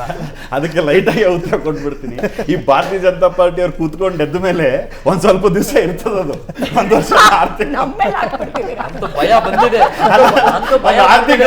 ಭಯ ಬಂದಿದೆ ಅಂತ ಆಯ್ತಾ? ಕೇಳಿ, ಬಸವಣ್ಣನ ತತ್ವ ಸಿದ್ಧಾಂತದಲ್ಲಿ, ಅಂಬೇಡ್ಕರ್ ಅವರ ತತ್ವ ಸಿದ್ಧಾಂತದಲ್ಲಿ ಹೋಗ್ತಿರುವಂತ ರಾಜ್ಯ ಸರ್ಕಾರ ಇದೆ. ಇದು ಏನಂತಂದ್ರೆ ಇವ್ರು ಹೇಳ್ದಂಗೆ ಏನು ಇಲ್ಲ. ಮೇ ಬಿ ಅದು ಅದೇನಂತೀರಿ, ಆ ಕಾಗೆ ಬಂದು ಕುತ್ಕೊಳ್ಳೋದಕ್ಕೂ ಅದು ಅದೇನೋ ಒಂದು ಆಗಿರ್ಬೇಕಷ್ಟೇ. ಲೈಟರ್ ನೋಟ ಬಿಜೆಪಿ ಅವ್ರು ಕುತ್ಕೊಂಡು ಎದ್ದೋದ್ ಮೇಲೋ, ಇಲ್ಲ JDS ನವ್ರ ಜೊತೆ ಸ್ನೇಹ ಮಾಡಿದ್ಮೇಲೋ, ರೇವಣ್ಣ ಅವರು DK ಶಿವಕುಮಾರ್ ಜೊತೆ ಒಂದು ಸ್ಪರ್ಧೆ ಇರೋದ್ರಿಂದ ಅವ್ರ ದಾರಿಯನ್ನು ಯಾವಾಗ ಕುರ್ಚಿ ಗಟ್ಟಿಯಾಗಿ ಇಟ್ಕೊಳ್ಬೇಕು ಇದೆಲ್ಲ ಶುರು ಆಗುತ್ತೆ. Lighter note S. ಸೊ ಇದ್ರೂ ಇರ್ಬೋದು. But very very great observation by Prashant. Very great. I should appreciate it. S Muralidhar sir, balancing ಬಗ್ಗೆ ಮೂರೂ ಪಕ್ಷದ ವಕ್ತಾರರು ಬಡದಾಡ್ಕೊಂಡಿದ್ದನ್ನು ನೀವು ಈಗಷ್ಟೇ ನೋಡಿದ್ರಿ. ಇಲ್ಲಿ ನಾವು ಸ್ವಲ್ಪ ಪಕ್ಷದವರು ಒಂದು ಮೀಡಿಯಾ ವೇದಿಕೆ ಮೇಲೆ ಬಂದು ಕೂತಾಗ ಪಕ್ಷಕ್ಕಿಂತ ಮೇಲ್ ಹೋಗಿ ಪಕ್ಷನ ನೋಡ್ಕೊಳ್ಳೋದು ಜವಾಬ್ದಾರಿ ಜಾಸ್ತಿ. Just because somebody is cantankerous or forceful doesn't mean budget is wrong or right. ಈಗ ನಮಗೆ ಬಜೆಟ್ ವಿಶ್ಲೇಷಣೆಯಲ್ಲಿ ಸಿಂಪಲ್ ಸುಮಾರು ವರ್ಷದಿಂದ ನೋಡ್ಕೊಂಡು ಬಂದ್ಬಿಟ್ಟಿದ್ದೀವಿ. 8%ಗಿಂತ ಕಡಿಮೆ ಗ್ರೋತ್ ಇನ್ಫ್ಲೇಷನ್ ಇಲ್ಲ. ರಿಯಲ್ ಇನ್ಫ್ಲೇಷನ್ 10-12% ಇದೆ. 60,000 ಕೋಟಿ ಸಾಲ ಆಗಬೇಕು. ಸಂಪನ್ಮೂಲ ಕ್ರೋಢೀಕರಣ ಕರ್ನಾಟಕಕ್ಕೆ ಯಾವತ್ತೂ ತೊಂದರೆ ಆಗಲ್ಲ. ಇನ್ನೊಂದು ಕರೋನಾ ಥರ ಬಂದ್ರೂ ಟೆಕ್ನಾಲಜಿ ಸೆಕ್ಟಾರು 2 ವರ್ಷ it took a pause. Right. ಅಂದರೆ ಸಿಂಹ ಹಿಂದಕ್ಕೆ ಕೇಳ್ಕೊಂಡಂಗೆ ಇತ್ತು. ಈಗ it is going to have a leap. Foreign ಅಂದರೆ other than India atmosphere is not congenial for technological services, more so from Bangalore. ಇಡೀ ಇಂಡಿಯಾಲಿ ಟೆಕ್ನಾಲಜಿ ಸರ್ವಿಸಸ್ GDP ಜಾಸ್ತಿ ಆಗಿದೆ ಅಂದರೆ ಬೆಂಗಳೂರಿಂದ, ಕರ್ನಾಟಕದಿಂದ, ಬೇರೆ ರಾಜ್ಯಗಳಿಂದ ಬಂದು ಕರ್ನಾಟಕದಲ್ಲಿ ಕಲಿತವರಿಂದ. ಸೊ ನಮ್ಮದು ಗ್ರೋತ್ ಚೆನ್ನಾಗಿದೆ, ರೆವಿನ್ಯೂ ಚೆನ್ನಾಗಿದೆ. ಇಲ್ಲಿ ಎಕ್ಸ್ಪೆಂಡಿಚರ್ ಪ್ಯಾಟರ್ನು ರೀಪೇಮೆಂಟ್ ಆಫ್ ಡೆಟ್ಗೆ ಎಷ್ಟು ಹೋಗುತ್ತೆ, ಇಂಟ್ರೆಸ್ಟ್ಗೆ ಎಷ್ಟು ಹೋಗುತ್ತೆ, this is the standard factor. ಪೆನ್ಷನ್ಗೆ ಎಷ್ಟು ಹೋಗುತ್ತೆ, ಸ್ಯಾಲರಿಗೆ ಎಷ್ಟು ಹೋಗುತ್ತೆ, that is another standard factor. ಇದು ಬಿಟ್ಟರೆ ಉಳಿದಿರೋದು ಎಕ್ಸ್ಪೆಂಡಿಚರು. ಅದಕ್ಕೆ ತಕ್ಕನಾದ ತತ್ಸಮವಾದ income plus central grant plus loans is going to decide what capital expenditure, Mekedatu, ಆ ಅಲೊಕೇಶನ್ನು. ಇಲ್ಲ ಕೆಲವು ಅಲೊಕೇಶನ್ಗಳು ತೋರಿಕೆಗೆ ಮಾಡ್ಬೋದು, ಆದರೆ ಈ ವರ್ಷ ಅದು ಸಾಧ್ಯ ಇಲ್ಲ. ನೆಕ್ಸ್ಟ್ 10 ಮಂತ್ಸಲ್ಲಿ ಇಂಪ್ಲಿಮೆಂಟೇಷನ್ ಮಾಡೋಕ್ಕೆ ಸಾಧ್ಯ ಇರೋದಿಲ್ಲ.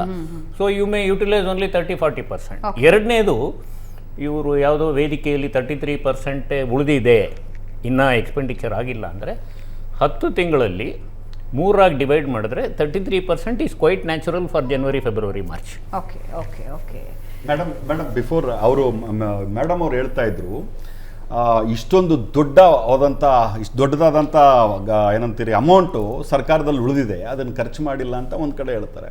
ಒಂದು ಕಡೆ ಹೇಳ್ತಾರೆ MLAಗಳಿಗೆ ಫಂಡ್ಸ್ ಕೊಟ್ಟಿಲ್ಲ ಅಂತ ಒಂದು ಕಡೆ ಹೇಳ್ತಾರೆ. ಯಾವುದು ನನಗೆ ಈಗ ಅರ್ಥ ಆಗದಿರೋದು, ದೆರ್ ಇಸ್ ಅ ಸ್ಟೇಟ್ಮೆಂಟ್ ಅಲ್ಲಲ್ಲ, ದುಡ್ಡು ಖರ್ಚು ಮಾಡಿಲ್ಲ ಅಂತ ಹೇಳ್ತಾ ಹಂಗಲ್ಲ ಮೇಡಮ್, ಹಂಗಲ್ಲ. ನೀವು ಯಾವುದೋ ಒಂದು ವೆಬ್ಸೈಟ್ ಹೇಳಿದ್ರಿ, ಏನದು ಮೇಡಮ್, ಅದು ಗೌರ್ಮೆಂಟ್ ವೆಬ್ಸೈಟ್ ಅಲ್ಲ, ಗೌರ್ಮೆಂಟ್ ವೆಬ್ಸೈಟ್ ಕರ್ನಾಟಕ ಸರ್ಕಾರ ಅಲ್ಲ. ಹಂಗಂದ್ರೆ ಬಿಜೆಪಿ ಸೆಲ್ದ್ ಇರ್ತದೆ, ಅದ್ರ ಬಗ್ಗೆ ನಾನು ತಲೆ ಕೆಡಿಸ್ಕೊಳಕ್ ಹೋಗಲ್ಲ.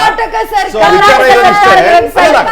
ಅಲ್ಲ ಫೈನಾನ್ಸ್ ಅಲ್ಲ, ನಾನು ಅತಿ ಕಾರ್ಪೊರೇಟ್ ರಿಪೋರ್ಟ್ ಬಿಜೆಪಿ ಮೇಲೆ ನೀವು ಬ್ಲೇಮ್ ಮಾಡೋದಕ್ಕೆ ಆಗೋದಿಲ್ಲ. ಅಲ್ಲ ಮೇಡಮ್, ನಾನು ಬ್ಲೇಮ್ ಮಾಡಬೇಕಾಗಿರೋದು ನಿಮ್ಮನ್ನೇ, because you are my opposition. Please don't take it wrong. Opposition ಅಂತ ಬ್ಲೇಮ್ ಮಾಡ್ಕೊಡೋದು ನಾವು ಅಪ್ರಿಷಿಯೇಟ್ ಮಾಡೋ ಜಾಗದಲ್ಲಿ ಅಪ್ರಿಷಿಯೇಟ್ ಮಾಡ್ತಾರ ನೀವು. ನಂತರ ಚರ್ಚೆ ಮುಂದುವರಿಯುತ್ತೆ.